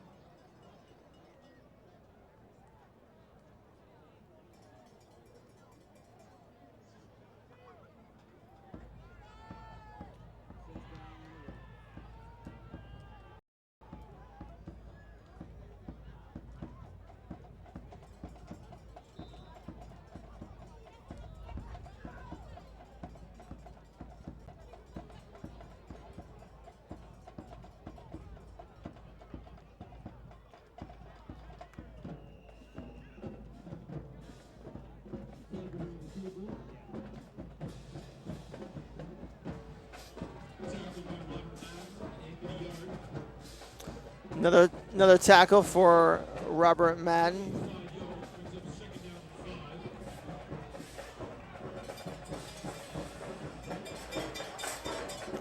And Anthony Yard also on that tackle, along with Madden. Hand off to number 21, who cuts it back up the middle, and he's going to get just enough, it looks like, first down, as they're going to move the chains. Be 1st and 10 for Venice.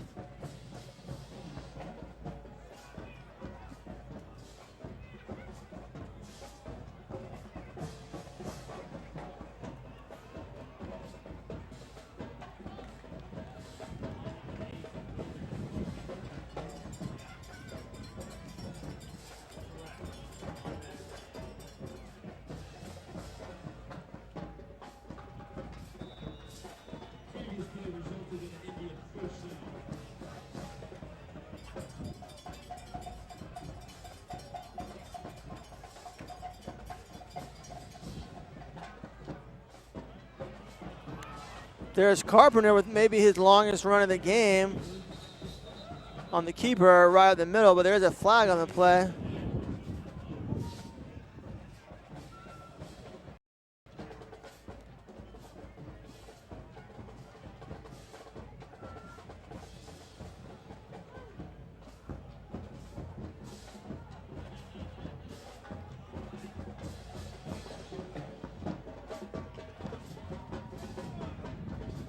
Going to be a shot to the head, illegal hit to the head on Lakeland.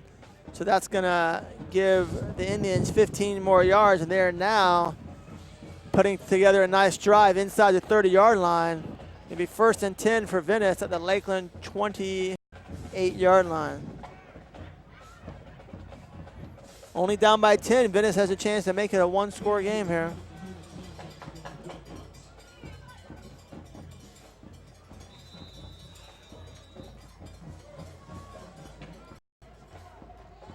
Carpenter with yet another quarterback keeper and gets about 3 yards or so down to the 25-yard line. Anthony Yard with the tackle for the Dreadnoughts.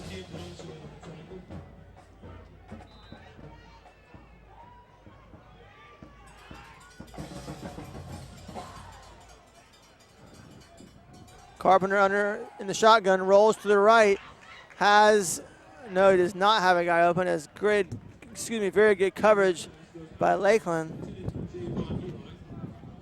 Intended for his favorite target, Javon Heli. But good coverage by Lakeland as that one goes out of bounds. So, 3rd and about 7 now. So, if they don't get a first down, I would imagine you see Venice try for a field goal, as they certainly appear to be in field goal range right now. Maybe on the outskirts of it at least. Here comes the man in motion, Brown. In the shotgun, Carpenter takes a snap, fakes it, rolls to his right. And he gets his man Brown, who was in motion and came back the other direction and catches the ball and picks up the first down. As that's a nice looking play there, well executed by the Indians. So they are now inside the red zone. They'll have it 1st and 10 at around the 13-yard line or 12-yard line of the Dreadnoughts. Back in the shotgun is Bryce Carpenter. Here comes the man in motion. Same man, Brown, as the last time. Fakes the handoff. This time Carpenter keeps it, dances around a little bit, and picks up maybe 2 yards down to the 10. So 2nd and 8 now.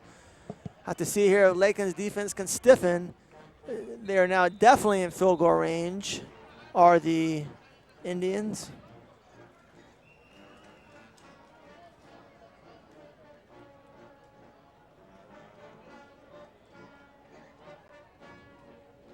So we're now at the 3rd quarter water break in honor of Adam Sandler and the Water Boy. We have our 3rd quarter water break. Where is Bobby Boucher when you need him?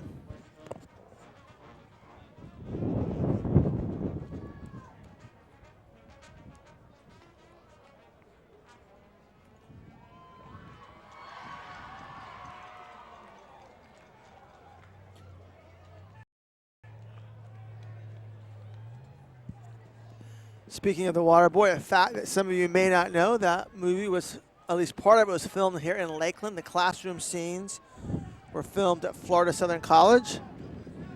And some of the football scenes were actually filmed, I believe, up in DeLand at Stetson University. Here we go, 2nd and 8 for the Indians. Bryce Carpenter in the shotgun. And here's a snap. He throws it into the right corner of the end zone looking for his main man, Heli, but is broke up by the Dreadnought secondary. As Lakeland the last few plays has covered Heli as good as they have all night. Now 3rd and 8 for the Indians at their 10-yard line, so they can get a first down at around the 2-yard line. There's an injured Dreadnought on the field, which you hate to see that. Can't tell who it is. Looks like it's a defensive lineman.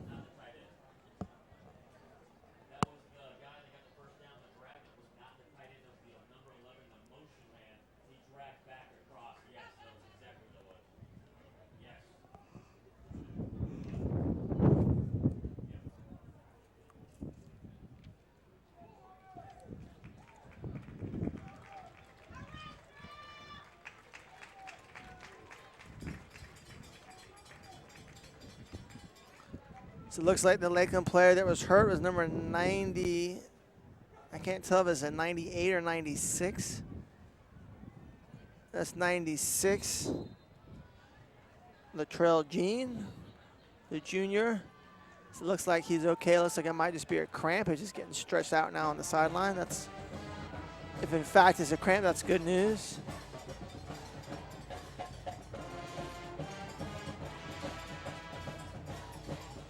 High snap, but Carpenter corrals it, and he puts his head down and runs right in the middle and gets down to around the 4-yard line. So now Coach Peacock has a big decision to make for the Indians. 4th and about 2. Do you go for it, or do you take the sure 3 points and kick the field goal and make it a 1-possession game? Big decision here. I would have to think that they're going to go for it. If they had not got any yardage on that play, I'm sure they would have kicked the field goal. But it does look like, in fact, they're going to go for it. And if you don't get it, at least you have Lakeland pinned deep in their own territory. So 4th and 2. The Indians are lined up to go for it. Carpenter's in the shot. He takes a snap and runs straight ahead. And he gets down to the 3. It's going to all depend on the spot. I don't think he got it. I think Lakeland's defense stood strong and tall. But it's very close. I mean, it's going to probably be spotted somewhere between the 2 and the 3. And they might have to measure this one. Oh, wow, looks like they gave him a better spot than what we thought it was going to be, and now they have it spotted inside the 2-yard line. So first down for Venice. Got just enough for the first down. So now they got 4 cracks to get a touchdown here. And I'm sure you're going to see Carpenter right in the middle, quarterback keeper, I'm sure. And that's exactly what we saw, and the result is an Indians touchdown for Bryce Carpenter, his first rushing touchdown of the night. And that's going to make it 20-16, and we're an extra point away from being up only a field goal. Excellent game tonight, just like we thought it would be with 2 traditional powerhouse programs here in the state. Venice more of a more recent powerhouse, and of course Lakeland a long-term traditional powerhouse. Venice, I guess you could say, some new blood. Sets it in for the extra point. The snap is bobbled, and the holder is tackled right away. I think that was Sequivon Mathis with the tackle, number 17, I believe, although I'm not sure. So now each of the teams tonight, the Dreadnoughts and the Indians, have not even been able to get an extra point attempt up in the air due to snapping or really, I think, holding issues both times. And so instead of 20-17, your score stays 20-16. Lakeland clinging to a 4-point lead with 4:46 to go here in the third quarter. Lakeland on the last drive was moving, but then had a fumble, the 3rd turnover of the night. As it looked like Lakeland was poised to add to their lead. before they had the fumble-itis hitting them again. Third lost fumble of the night for the Dreadnoughts.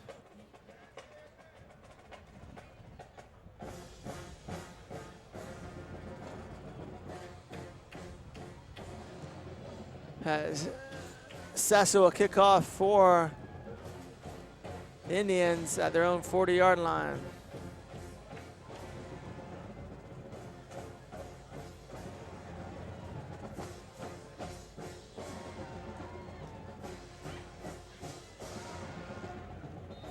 Lakeland has 3 players back deep.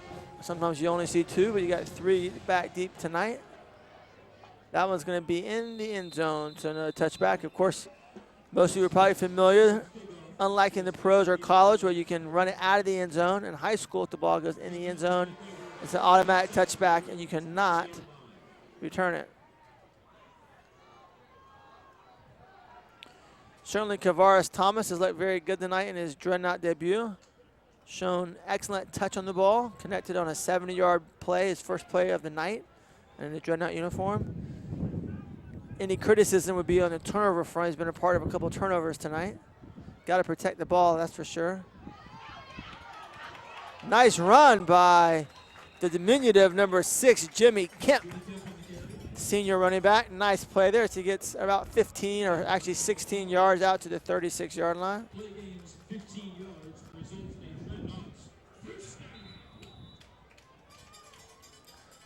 It also looked like a couple of times Kavaris Thomas thrown into coverage tonight a couple of times, gotten away with it with no interceptions. A couple of times the ball's been bobbled by Indians defenders, but by far what's most impressive by the young man is his touch, just excellent touch on the ball. Looks like there's not any throw that he can't make. And also, like I said, pretty thick and had a couple of runs as well, although we haven't really ran him too much tonight.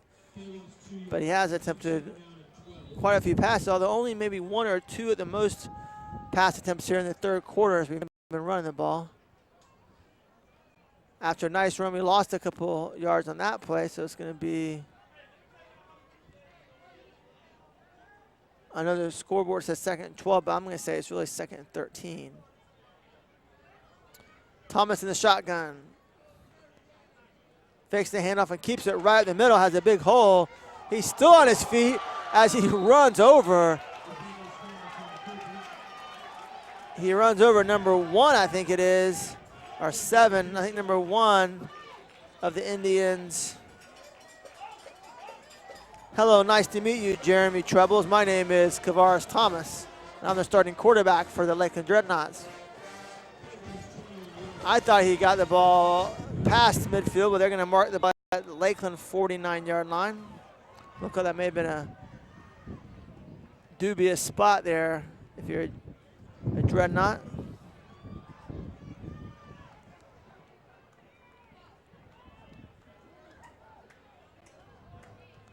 Thomas under center.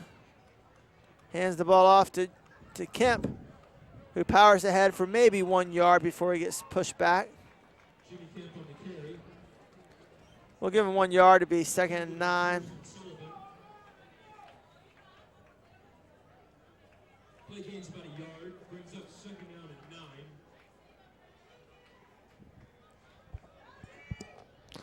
9. See Darren Collins down there in the Lakeland sideline. Lakeland Athletic. I believe he's still the head basketball coach.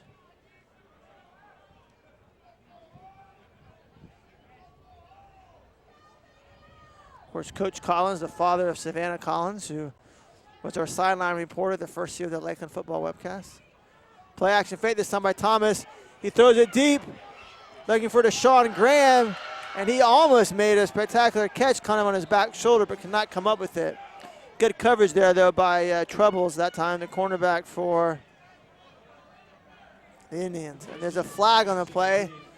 It's backwards, going to probably either be holding or possibly a late hit against the Indians. I think it's going to be a late hit.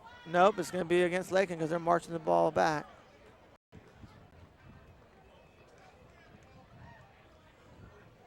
Oh, that's a 15-yard penalty.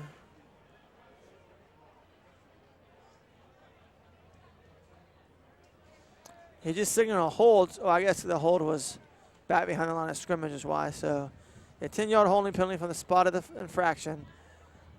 But now it's going to be 2nd and around 25. Or actually, yeah, 25, maybe 26. Play action fake from Thomas. He throws it over the middle and incomplete.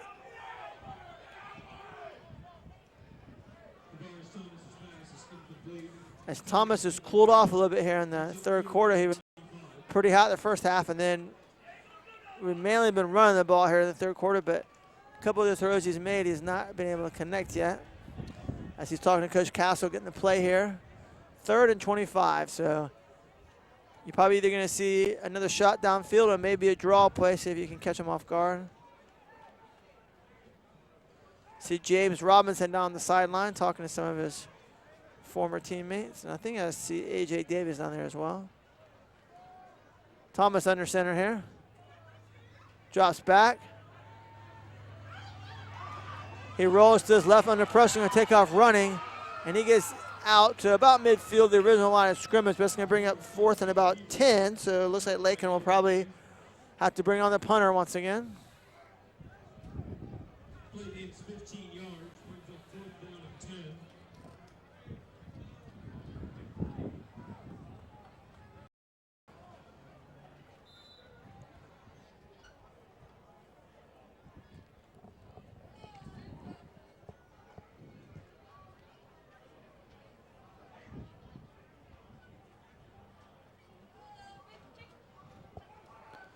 Nice punt this time by Jace for the Dreadnoughts. Heli for the Indians tries to take it out wide to the left. But Lakeland's having none of that as number 31, Cody Holmes, gets him pushed out of bounds. Or actually, excuse me, that's number 11, Finley Graham, actually, on the nice special teams play. Nice game for the Dreadnoughts tonight.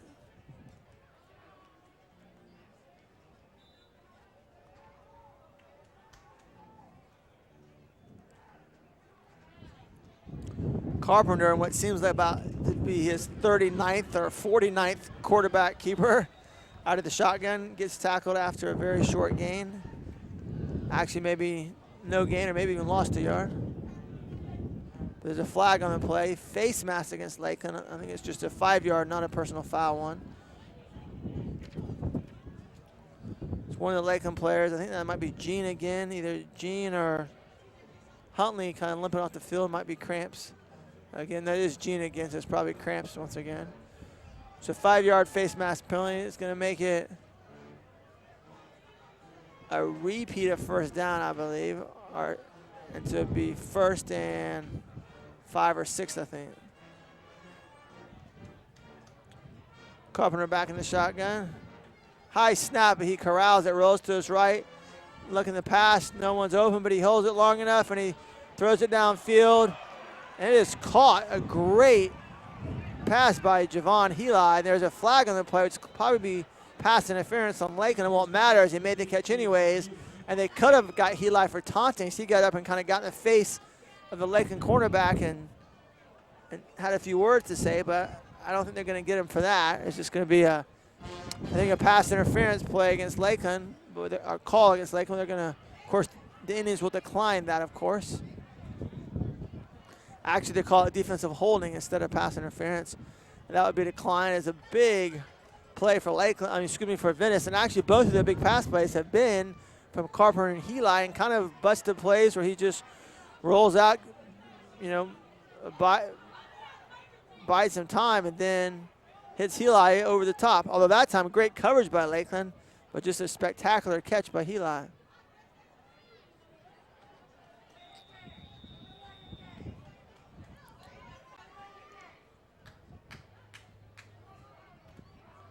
Carpenter runs again, has got some room on the outside. Hurdles over a Lakeland player, wow. Bryce Carpenter showing some athleticism, and he's going to get about 12 yards or so on that play. So another Indians first down as Venice is threatening here to regain the lead from Lakeland as they are on the precipice of the red zone here. It'll be 1st and 10 at the Dreadnought 24-yard line.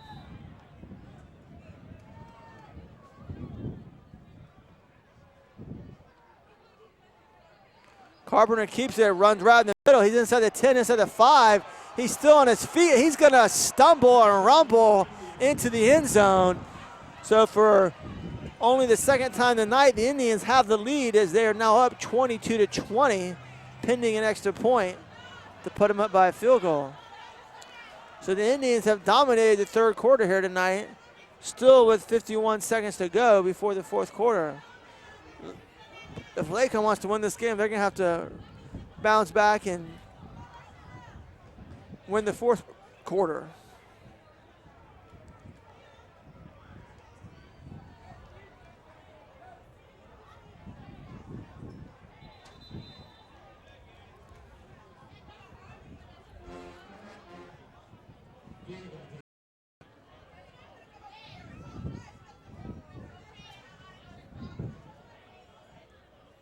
So now we have a false start on the extra point attempts. That's going to back him up 5 yards, but that's not going to be too much of a problem as their kicker, Sessa, I think it was Ryan Sessa, is very good. Shouldn't have a problem. Excuse me, Zach Sessa is the kicker for the Indians.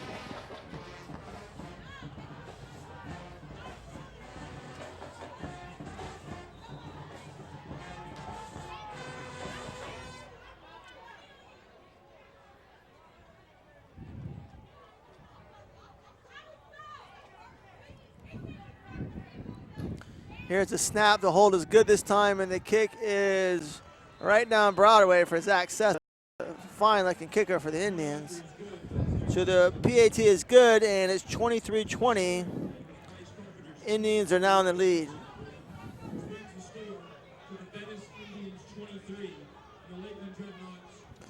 Sessa will just be a junior next year, so still 2 more years to go. And imagine if he continues to develop, he'll be kicking in college one day and perhaps even at the Division I level.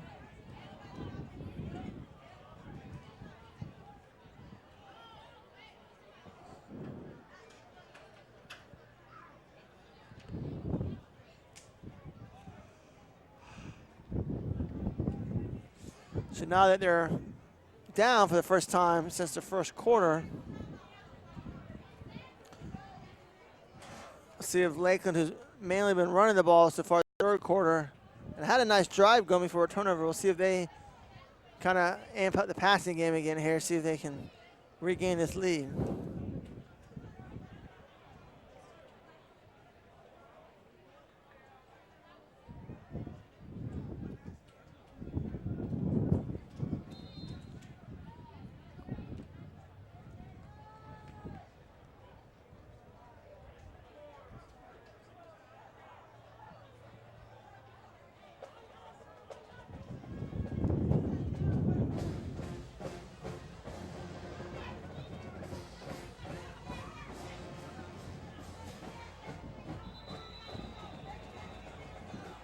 Once again, their wind knocks the ball off the tee as they were heading, running up to the kick it. So for a second, I thought they were doing some kind of crazy onside kick.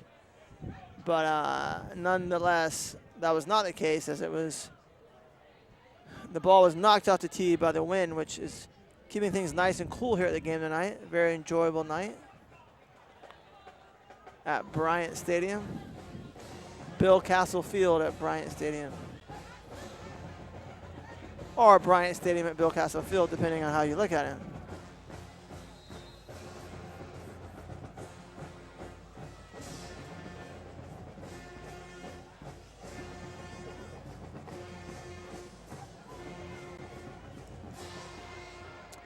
And another touchback on the kickoff from Zach Sessa. Lakeland had the ball once again at their own 20-yard line.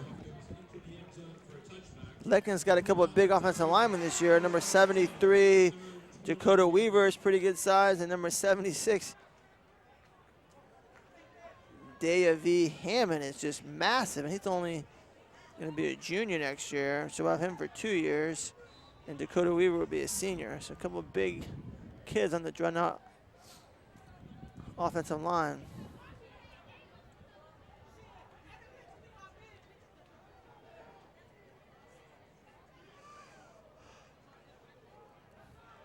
Thomas throws it deep. He's got a man open by about a step, but Thomas overthrew him. I think that's Sean Graham maybe, who laid out and tried to haul that pass in but could not quite do it. Not quite as much touch on that deep ball as what was on the first play of the game. First pass from Thomas tonight. Almost connected again, but not quite. See Mackenzie McDonald down in the field with his stepdad, Brent Talcott. Handoff right up the middle. Gets about 5 yards to the Dreadnoughts. Should be a very manageable 3rd and 5. That's Bowman, DeMarcus Bowman with that 5-yard gain.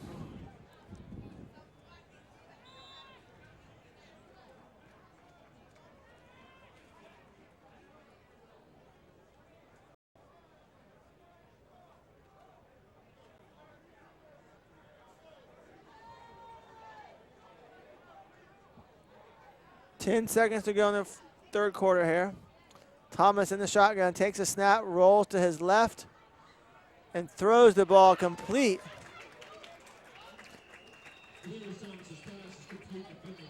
Finley Graham with another catch. That's going to be enough for a Dreadnought first down, as there appears to be no flags on the play. And that would be 13-yard gain there. That would be the last play of the third quarter. So we'll switch ends.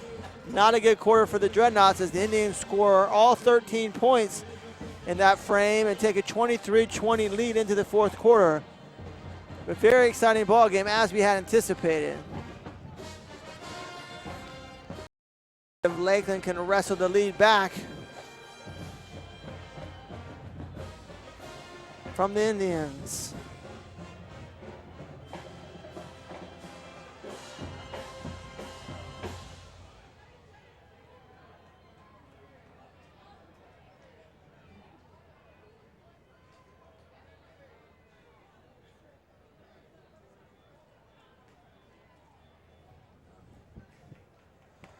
I'm not sure if we've ever played Venice in the regular season. I know we played them several times recently in the spring game. I think at least once, if not twice, over the last maybe 10, 15 years, we played them in playoff games. I remember one year, I'm pretty sure Venice beat us in a playoff game about a decade ago.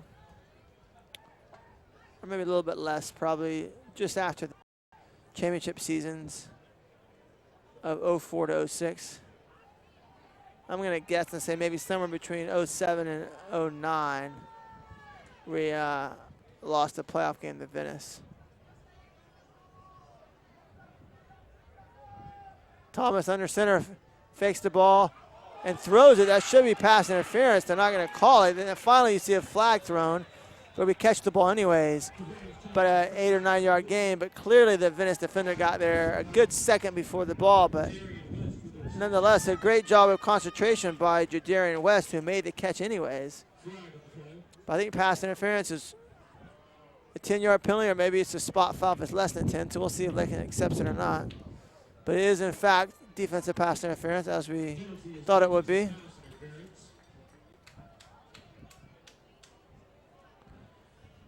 We'll mark it off, but that will actually be more yardage than what would have been on the completion, as it's only about a 7 or 8 yard completion.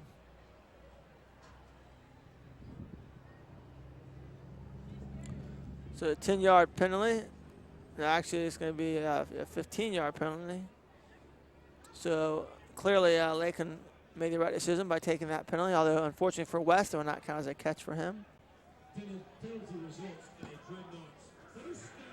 So first down for the Dreadnoughts, back in Venice territory, 1st and 10 at the Indians' 47-yard line. As we're now in the fourth quarter.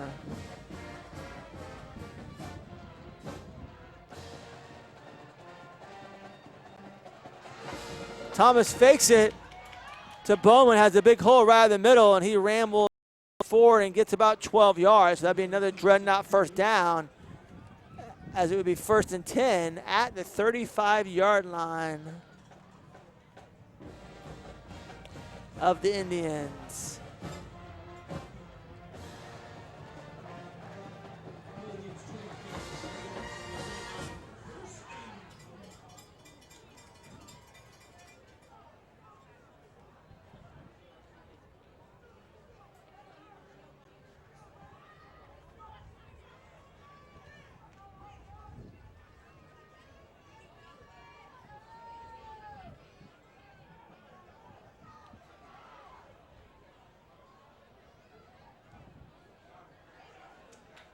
Oh, it's a handoff there to Bowman. He gets kind of tackled violently as he kind of flips over the Venice defender and kind of hits his shoulder or head on the turf, but looks like he gets up and he's fine.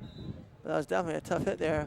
Gets about 3 yards on the play. Should be 2nd and 7, or maybe 6.5, we'll say. As the ball is spotted, looks like in between the 31 and 32 yard lines.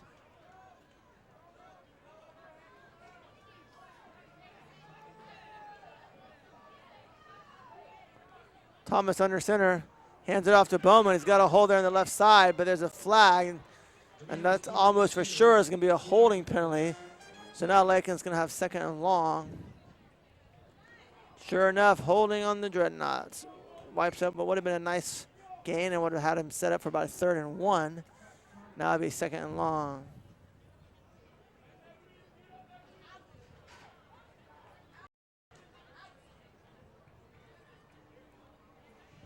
The ball gets spotted back all the way at the 40-yard line, so now it'd be 2nd and 15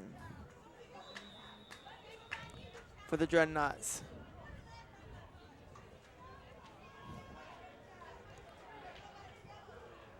Some of those passes right over the middle and the slants and crossing routes were really working well there in the 2nd quarter.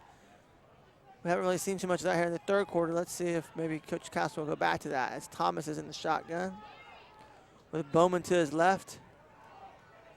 Fakes it to Bowman, keeps it, and gets tackled for no gain. So it'll be 3rd and 15 now. Now we have flags galore as there was some kind of altercation there between Kavaris Thomas and one of the Indian defenders who tackled him. I'm not sure if these flags are going to be on Thomas or on Venice, or maybe on both, as the refs are talking about it right now. My hunch is going to be on Thomas because it looked like, let's see, maybe they're going to call it on the Indians as Lakeland, one of the Lakeland players is clapping and pointing towards Venice. That would be a huge break for Lakeland, as if otherwise it would have been a 3rd and 15 with no penalty. So let's see what the ref says. Unsportsmanlike conduct. No, it's on Lakeland. No, offsetting. They're going to call on both. So the play doesn't count, which is also a break for Lakeland. So instead of 3rd and 15, we'll replay 2nd and 15. So a break for Lakeland there.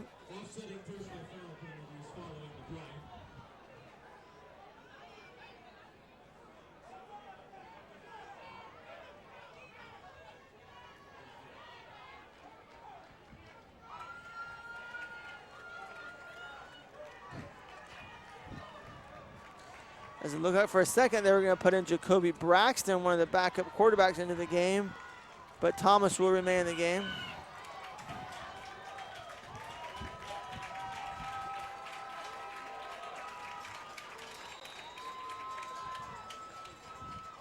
If there's some confusion with Lakeland, and hopefully they have the right amount of players on the field. No, well, 20 Hall comes off now, so they're good. 2nd and 15, Thomas back under center.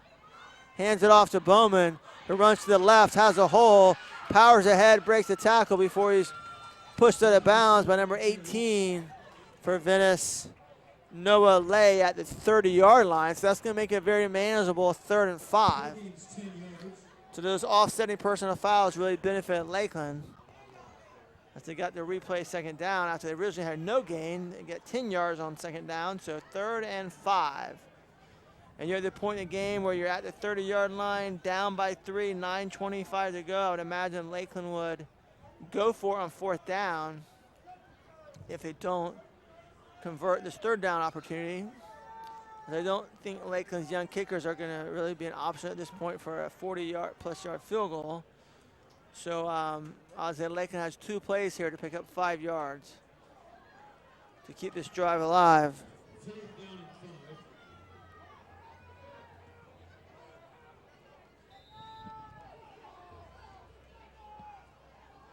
Thomas under center, and that's going to be an offsides on Venice unless they get moving first, but clearly number 50 for Venice jumped, and it is on them.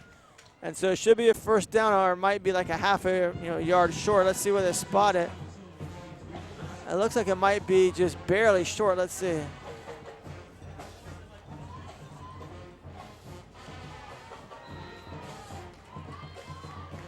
Now they're saying it's 4th down. I thought it should only be 3rd down, so I'm a little confused, to be honest with you. But now it's 4th and about maybe 3 or 4 inches.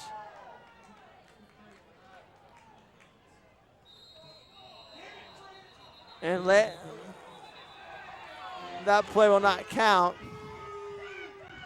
It's a false start in Lakeland, so now it's going to go back to being 4th and 5.5.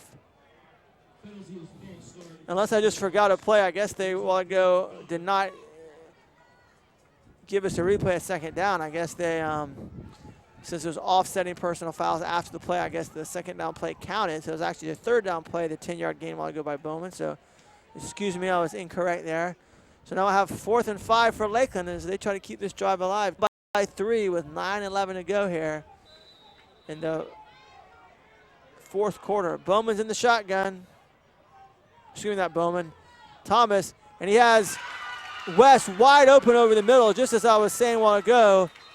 They had not really gone to those crossing or slant routes in the second half. But on 4th and 5, they call it up, and they get about a 15-yard gain. So we're in the red zone, and Lakeland will have 1st and 10 at the Venice, we'll say 16-yard line. So that's a 14-yard gain for West.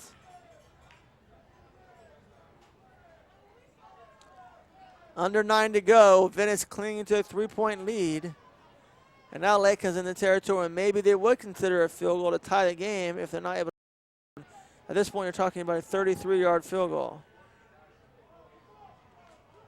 Thomas hands it off to Bowman, who really has nowhere to go, kind of spins around and falls forward and gets about a yard. Should be 2nd and 9.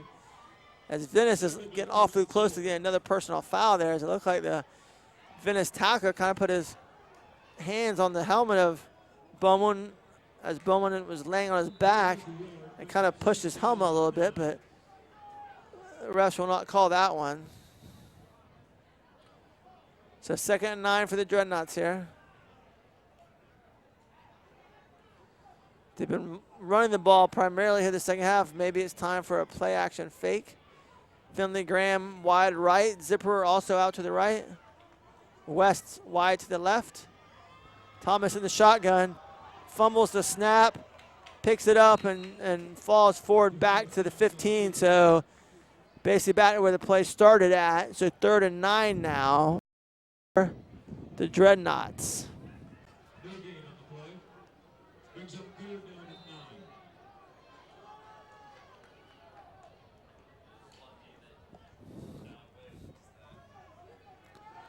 Fortunate play there for the Dreadnoughts that Thomas was able to pick the ball up and not only do that and not have a turnover, actually get back to the line of scrimmage instead of being a 4 or 5 yard loss.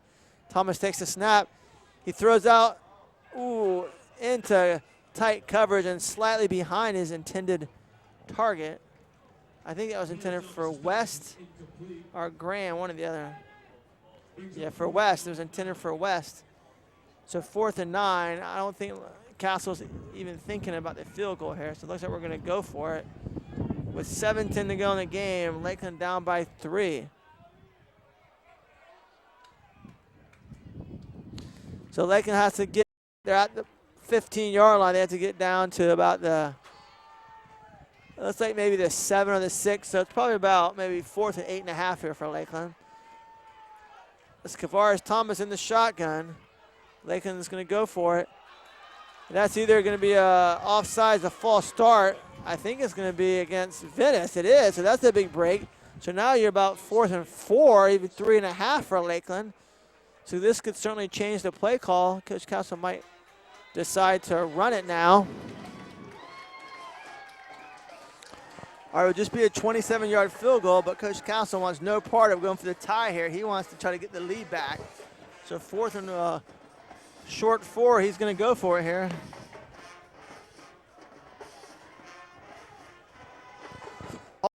All is in the game at running back now instead of Bowman. 4 receivers, 2 split out to the left and 2 to the right. And, Venice decides to call a timeout. 6:46 to go here in the fourth quarter. Gives Coach Castle a chance to think about it and see if he wants to change the play call or stay with what he's got. Very exciting ball game here. 23-20, Venice cleaning to a 3-point lead. The drama thickens. Lakeland at the 10-yard line of Venice. 4th and a short 4. What will the play call be? Will it be a handoff to the running back? Maybe a read option where Thomas has a chance to keep it. Maybe a slant over the middle. What's it going to be here? Maybe you roll Thomas out, give him a run-pass option. Looks like Lakeland's lining up with the same call that they had before Venice called the timeout. The ref blows his whistle. Here we go. Thomas in the shotgun, takes a snap, looks to throw a fade in the right corner of the end zone, and it is not caught. The receiver, I think that might have been Zipper or maybe yeah, that was Keon Zipper. They go for the fade to their biggest receiver. The ball was there, and he had it on his hands, but also good tight coverage by Venice. Maybe slightly overthrown, and Zipper could not come up with it, but Thomas did a good job of laying in there and giving his receiver a chance to catch the ball. So with 6:40 to go, Venice rises up on defense and stops Lakeland at their own 10-yard line. So now Lakeland's defense here needs to get a stop and force Venice to punt from their own end zone, so hopefully Lakeland can have a short field. Here comes the snap to Carpenter. He keeps it, runs at the middle, and he has a little bit of space, breaks the tackle, and lunges forward out to about the 16 or 17-yard line. So it'll be about 2nd and 3.5. Nice run there by Bryce Carpenter. He's got to at least have 30, if not more, carries for Venice tonight. He's going to be probably tired on the bus drive back to Venice, and probably high snap, but he gets it. And this time he gets tackled right away. No gain, maybe a yard. It's going to be 3rd and maybe a long 2 here for the Indians.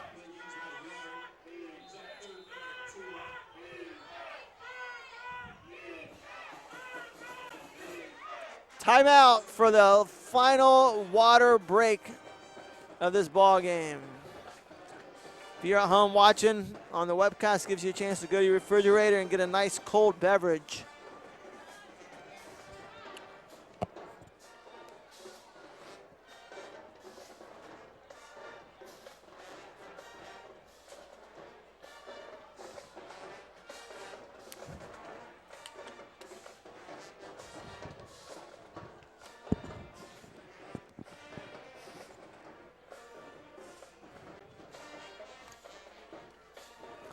Tim and I will have our work cut out for us in the fall, getting used to all these new players, the new numbers, and everything after having the skill position players so similar for the last several years. I shouldn't say similar, just the same skill position players. All right, big play here for the joint out defense. 3rd and 2 for Venice. I'm sure we're going to see Carpenter right in the middle. And sure enough, it's going to be close. I think they're going to probably give him forward progress out to the 20, so I think he's going to get just enough. So I think it's going to be a Venice first down. We'll see if they need to measure for, or they're just going to go ahead and give it to him. I think they're just going to give it to him, I think. Yep, the ref signals for a first down for Venice.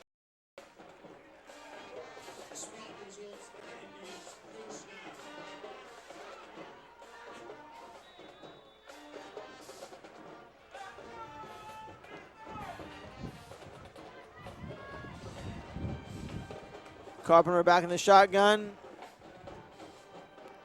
Same play again, a design quarterback run. This time he gets maybe a half a yard. That's really big on that first play of this drive. He got about 6 or 7 yards. And when you get that with the power running in to have, it's kind of hard to stop them. But now it's that 2nd and 3.5. Now it's going to be 2nd and 9.5. So Lakeland in a much better position now to try to get a stop and get the ball back as we're under 5 minutes. Dreadnoughts trailing by 3. Here's the shotgun snap to Carpenter. He looks to pass. No one's open. He takes off running. And wow, nifty move there, and he gets out past the 30-yard line. That's enough for a first down, although there is a flag on the play. So there may have been some extracurricular activities going on. And it looks like if that's the case, I think he just pointed that it's going to be in the Dreadnoughts. So that's going to put, if that's the case, put Venice out close to midfield.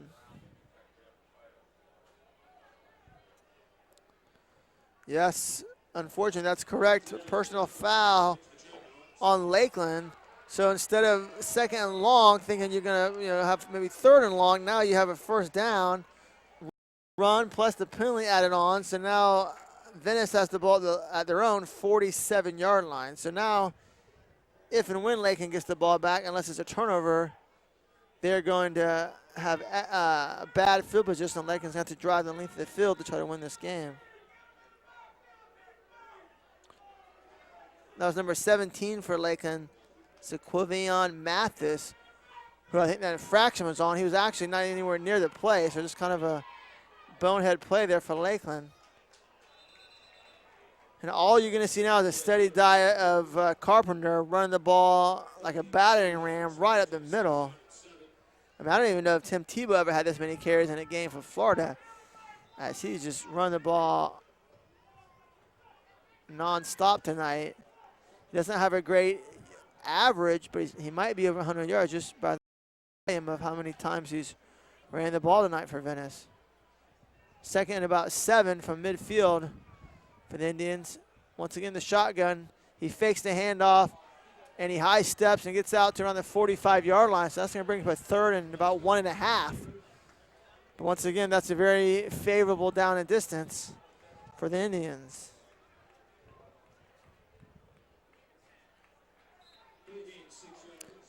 3:22 to go. At this rate,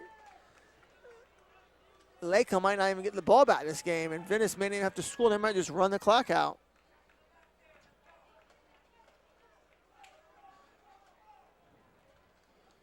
A stop here would be big for Lakeland, and at least they still get the ball back with 2+ minutes. They're going to have to wait a little bit longer as Carpenter powers forward to about the 39-yard line. Another first down for the Indians. They're going to probably have to get Carpenter a massage tomorrow or some time in the hot bath or something. He's going to be one sore guy. But as they say, no guts, no glory.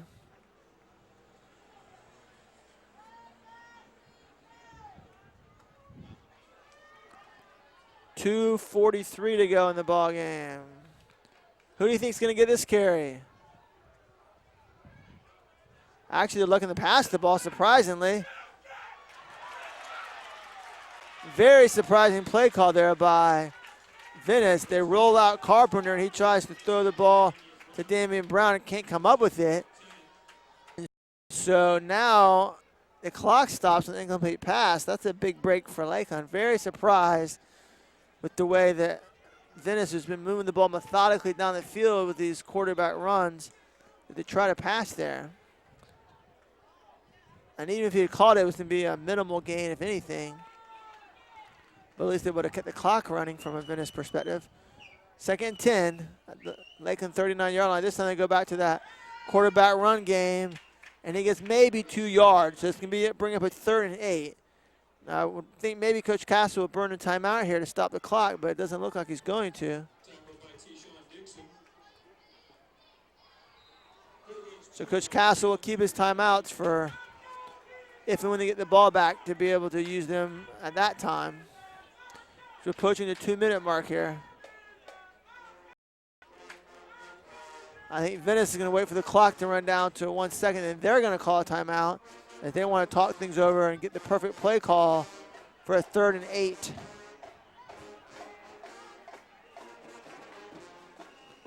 And that's what happens. Venice calls a timeout with 1:47 to go. So if Lakeland can stop him here on third down, they're going to get the ball back. They'll be deep in their own territory.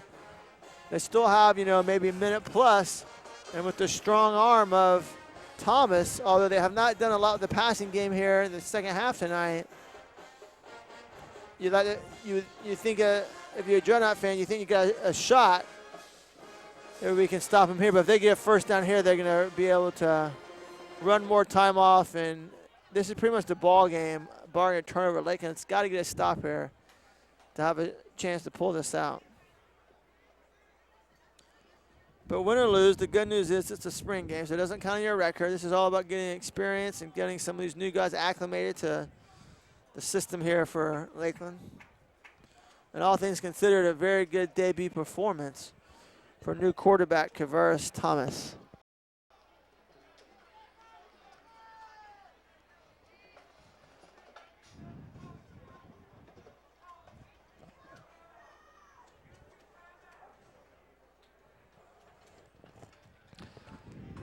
Coach Baldini had a chance to talk to his defensive charges. They're back on the field, and so is the offense for the Indians. So here we go, 3rd and 8, big play for Lakeland. Although, of course, Venice might go for it on 4th and short. If it comes to that, let's see what happens. Here's the shotgun snap to Carpenter.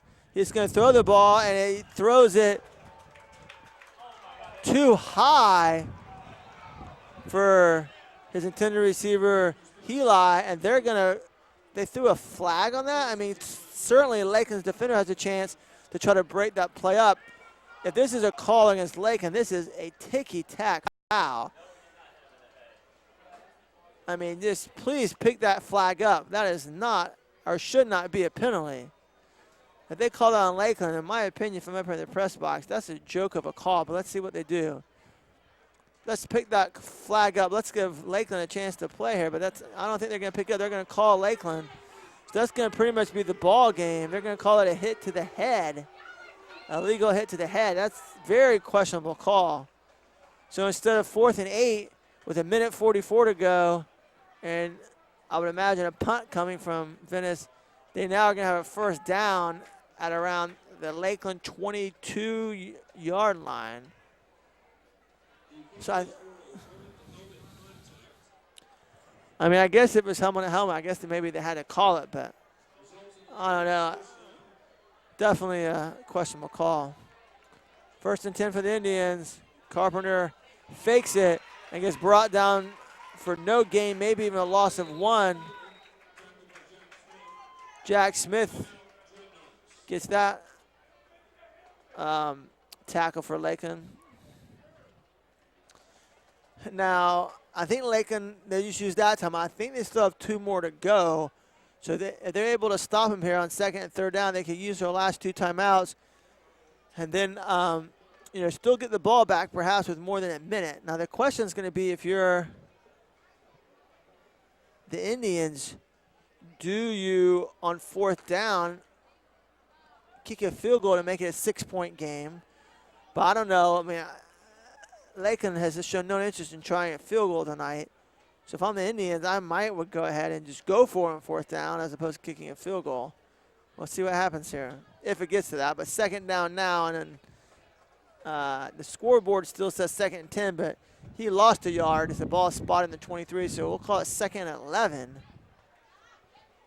for Venice. As this has been kind of a long ball game. It's approaching the 3-hour mark. A lot of passing in this game, some incomplete passes, a lot of penalties as well. It's kind of made the game drag on a little bit.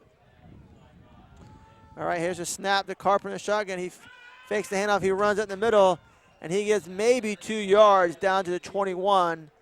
So now you're talking 3rd and 9 for Venice. So Lakeland still has a chance that they can stop him here. They just used a timeout. I think it's their 2nd timeout. If they are out of timeouts, then Venice is going to be able to run some more clock. But 1 timeout, Lakeland's going to be able to get the ball back here. They can stop him with more than a minute.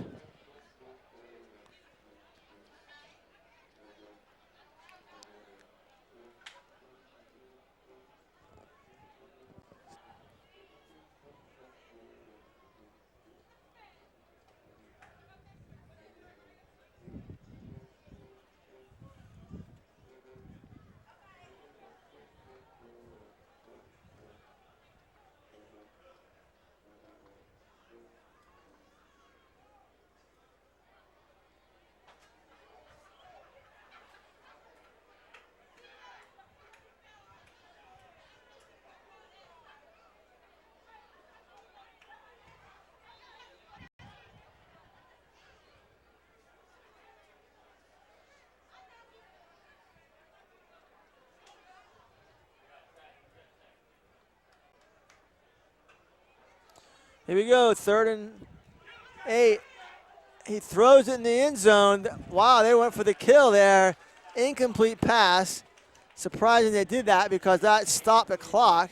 Venice showing some guts there, though, not playing it safe. Got to admire that.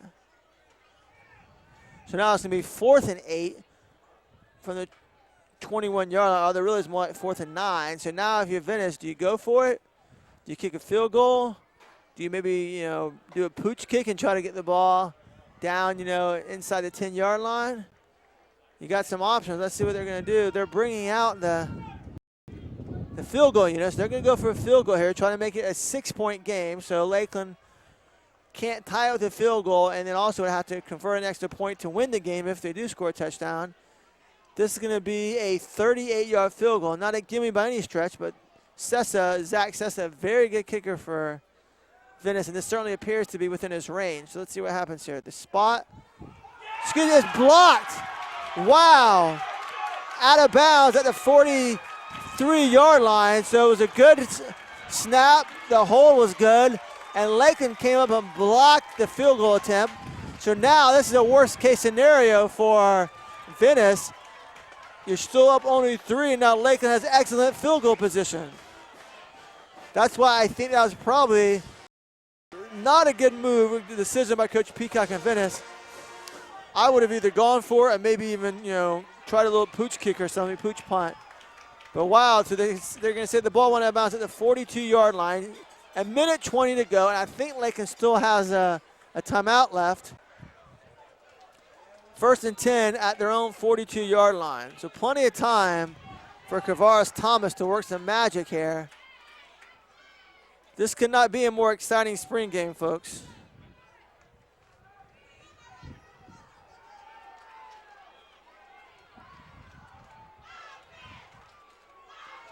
All right, Thomas takes a snap. He's looking downfield. He throws it over the middle, and it is right on the money to West. But Jadarian West got jarred by the safety for the Indians. So great pass, and can't really fault West on that one. He got hammered and could not hold on to the ball. So it'll be 2nd and 10 for the Dreadnoughts.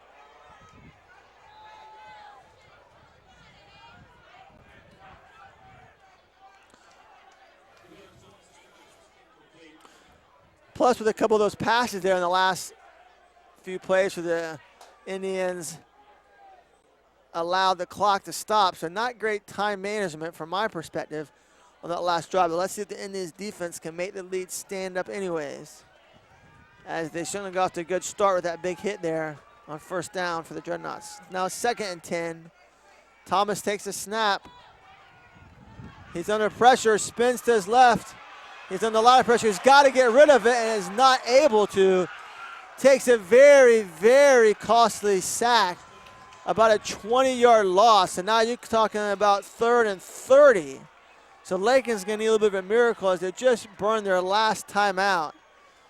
You just cannot take that sack in that situation. If you're Kavaris Thomas, you got to scramble, make sure you're out of the pocket, and just throw the ball out of bounds down the field past the line of scrimmage.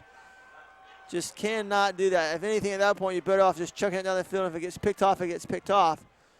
So 3rd and 30 approximately for the Lakeland with 58.8 seconds to go.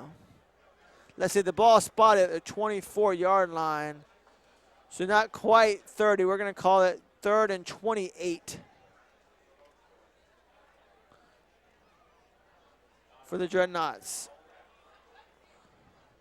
Of course, obviously 4-down territory, but you need a big chunk of yardage anyways because you have less than a minute to go. But you don't have to get all in this play, but you at least would like to get 15 or 20 yards in this play. And, of course, with no timeouts, unless you can get out of bounds, you're going to have to rush up and get another play called. So I think either you throw it deep and try to get a 1st down, or you might try to work the sidelines. You can try to catch it and get out of bounds and stop the clock, because that is Lakeland's 3rd final timeout.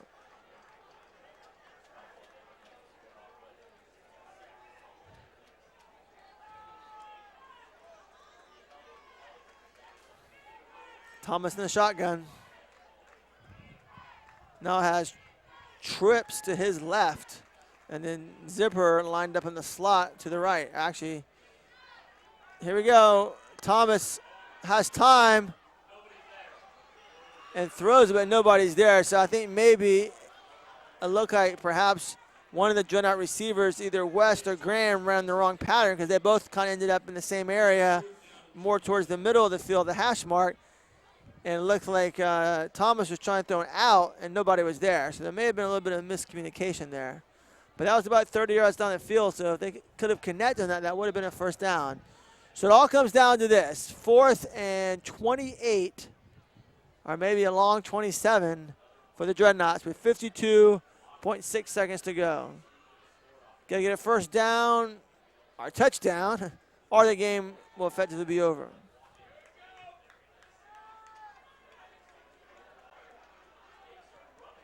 As Lakeland, some of their wide receivers are lining up offside. So now they got lined up correctly. Thomas takes a snap, rolls to his left.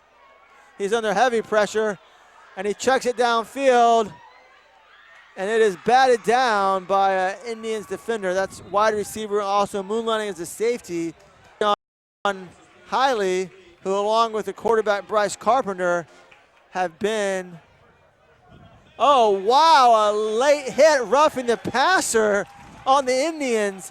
That, I believe, is an automatic first down, although I'm not for sure. But either way, at least gives Lakeland one more play.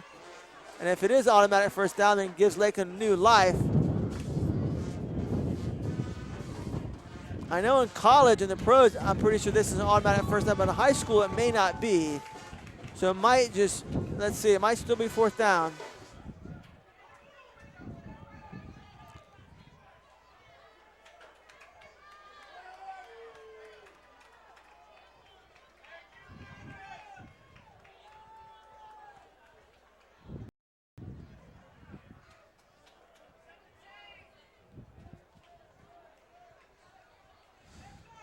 So it is an automatic first down as they're now resetting the chain. So now Lakeland have 1st and 10 at their own 39-yard line. So almost back to where we started at about a minute ago. It's 1st and 10 at the 42. So now it's 1st and 10 at the 39-yard line. 44 seconds to go, so not a lot of time, but Lakeland has new life here. Thomas takes a snap. He's under some pressure. And he throws it. Wow, what a catch by Zipper. And he's still on his feet. Down inside the 35, down to the 30. Tackle at the 29-yard line.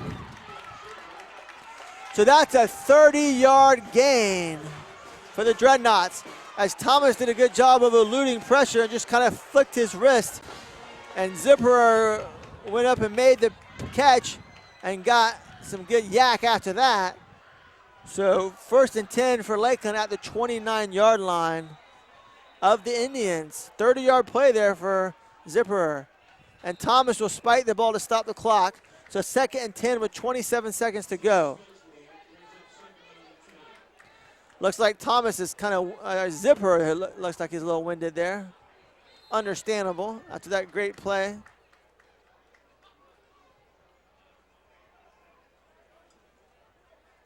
And actually, I said that was a 30-yard gain. I think it was actually more about a 31-yard or 32-yard gain.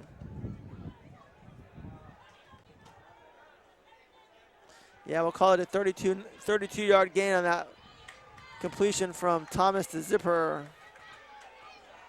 Kavaris is back under center now on 2nd and 10. Delay of game, so that's not good. So now it's going to be 2nd and 15 for Lakeland.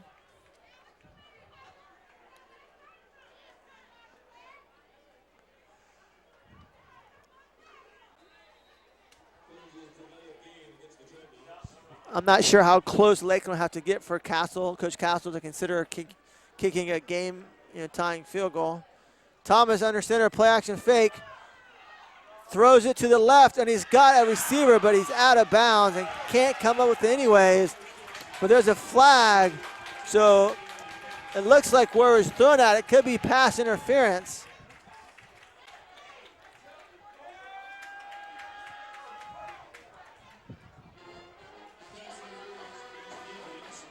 And that's the call, pass interference against Venice. So Lakeland's going to be 1st down at around the 19-yard line. So now they have 21 seconds. As long as you don't take a sack, you can take 4 shots in the end zone if you want. Or maybe you still have time, you could maybe do a little crossing pattern over the middle, try to get a first down, or if you don't get a first down, you still have a chance to come and spike the ball. So Lakeland still has options as Coach Castle is mulling those over as he's talking to Thomas over on the sideliner. A lot of penalties this game on both teams. I'm sure there's been some calls the Indians think are been unfair and some the Dreadnought fans think are unfair. But all things considered, I think those are probably pretty much balanced out. As Thomas will be back in the shotgun this play. Hall in at running back, Cordell Hall. Thomas takes a snap. He looks to his right. No one's open it, but now he has the guy open. He throws it to Zipper, and Zipper is down to the 5-yard line. So that's going to be a first down, but there's a flag on the play. And it might be the fact that Thomas threw the ball beyond the line of scrimmage. So let's see if that is in fact the penalty. If this is against the Indians, Lakeland's going to be in business inside the 10 at the 5, first down. But I got a feeling this is going to be against Lakeland as the refs are talking right now.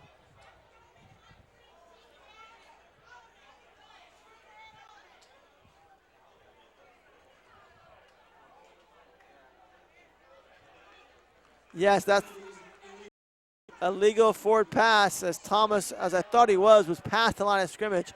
He should have just kept on running as he had some room to run, but he saw Zipper open at the corner of his left eye there, and he made a nice completion, but unfortunately, he was just about maybe a yard or so past the line of scrimmage. So tough break for Lakeland. So the ball would be, it's a 5-yard penalty, I believe. And it's a loss of down, which also hurts because you're no timeout, so you might have to spike the ball. So now it's going to be second and I guess 13 or something it looks like. So Thomas back under center, and only 12 seconds to go. Fakes, rolls out to his left, and he's got the pass complete. Oh, they said out of bounds. No, I thought he had a foot down, but Deshaun Graham not able to get a foot down. So now you're third down, and you only have 7 seconds to go. So this could be the final play of the game. So at this point, you're pretty much going to have to throw the ball in the end zone, unless you maybe want to complete a 5-yard pass. But at this point, I don't think that's really worth it. You clearly are in range where you can, or you could kick a field goal. But at this point, 40-yarder, I don't think Lakeland's young kickers. If you had Mackenzie McDonald back for another year, I think you might would try that. But with our young kickers, that's not really an option right now. So Thomas in the shotgun. This could be the last play on third and down. 7 seconds to go. Thomas takes a snap. He rolls out, and he's going to, I think, throw it. It's going to be incomplete, and he might have been past the line of scrimmage again. But and sure enough, there's a flag on the play, and it's going to be a legal forward pass, but incomplete pass. The final seconds have ticked off, so that's going to be the last play of the game. The game is over, and the Venice Indians have come back after being down 20-10 at the half, scoring 13 points in the third quarter, and then no points by any team in the fourth quarter. So your final score tonight here at Bryant Stadium in the 2017 spring game, the Venice Indians 23, the Lakeland Dreadnoughts 20. A very hard-fought game, very exciting, lead changes, big plays, a lot of drama, a lot of penalties. Pretty much what you expect in a spring game and what you expect from these two fine football teams. And I would certainly expect Venice and Lakeland to have campaigns in 2017. If you stayed with us for the entire broadcast tonight, for the full 3 hours, and it was a 3-hour game, actually a little bit more than 3 hours, we appreciate you being with us tonight in the Lakeland football webcast. And we look forward to a very exciting 2017 season. And as we talked about earlier tonight, a lot of new non-district games this year, highlighted by and Rick Darlington bringing his Apopka Blue Daughters to Lakeland in September. That should be a very exciting game as the former Dreadnought assistant coach, linebacker coach, coming back, I think maybe for the first time to coach against Coach Castle.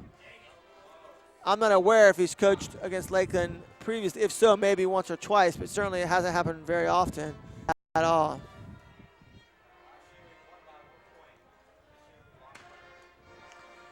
So once again, as firecrackers are going off, with Lakeland losing, I'm not sure if we need the fireworks going off tonight. But Tim Conti will be back with us in late August as we get the regular season underway. And since we have a home game for the Kickoff Classic, I would imagine we'd have that game on the air as well.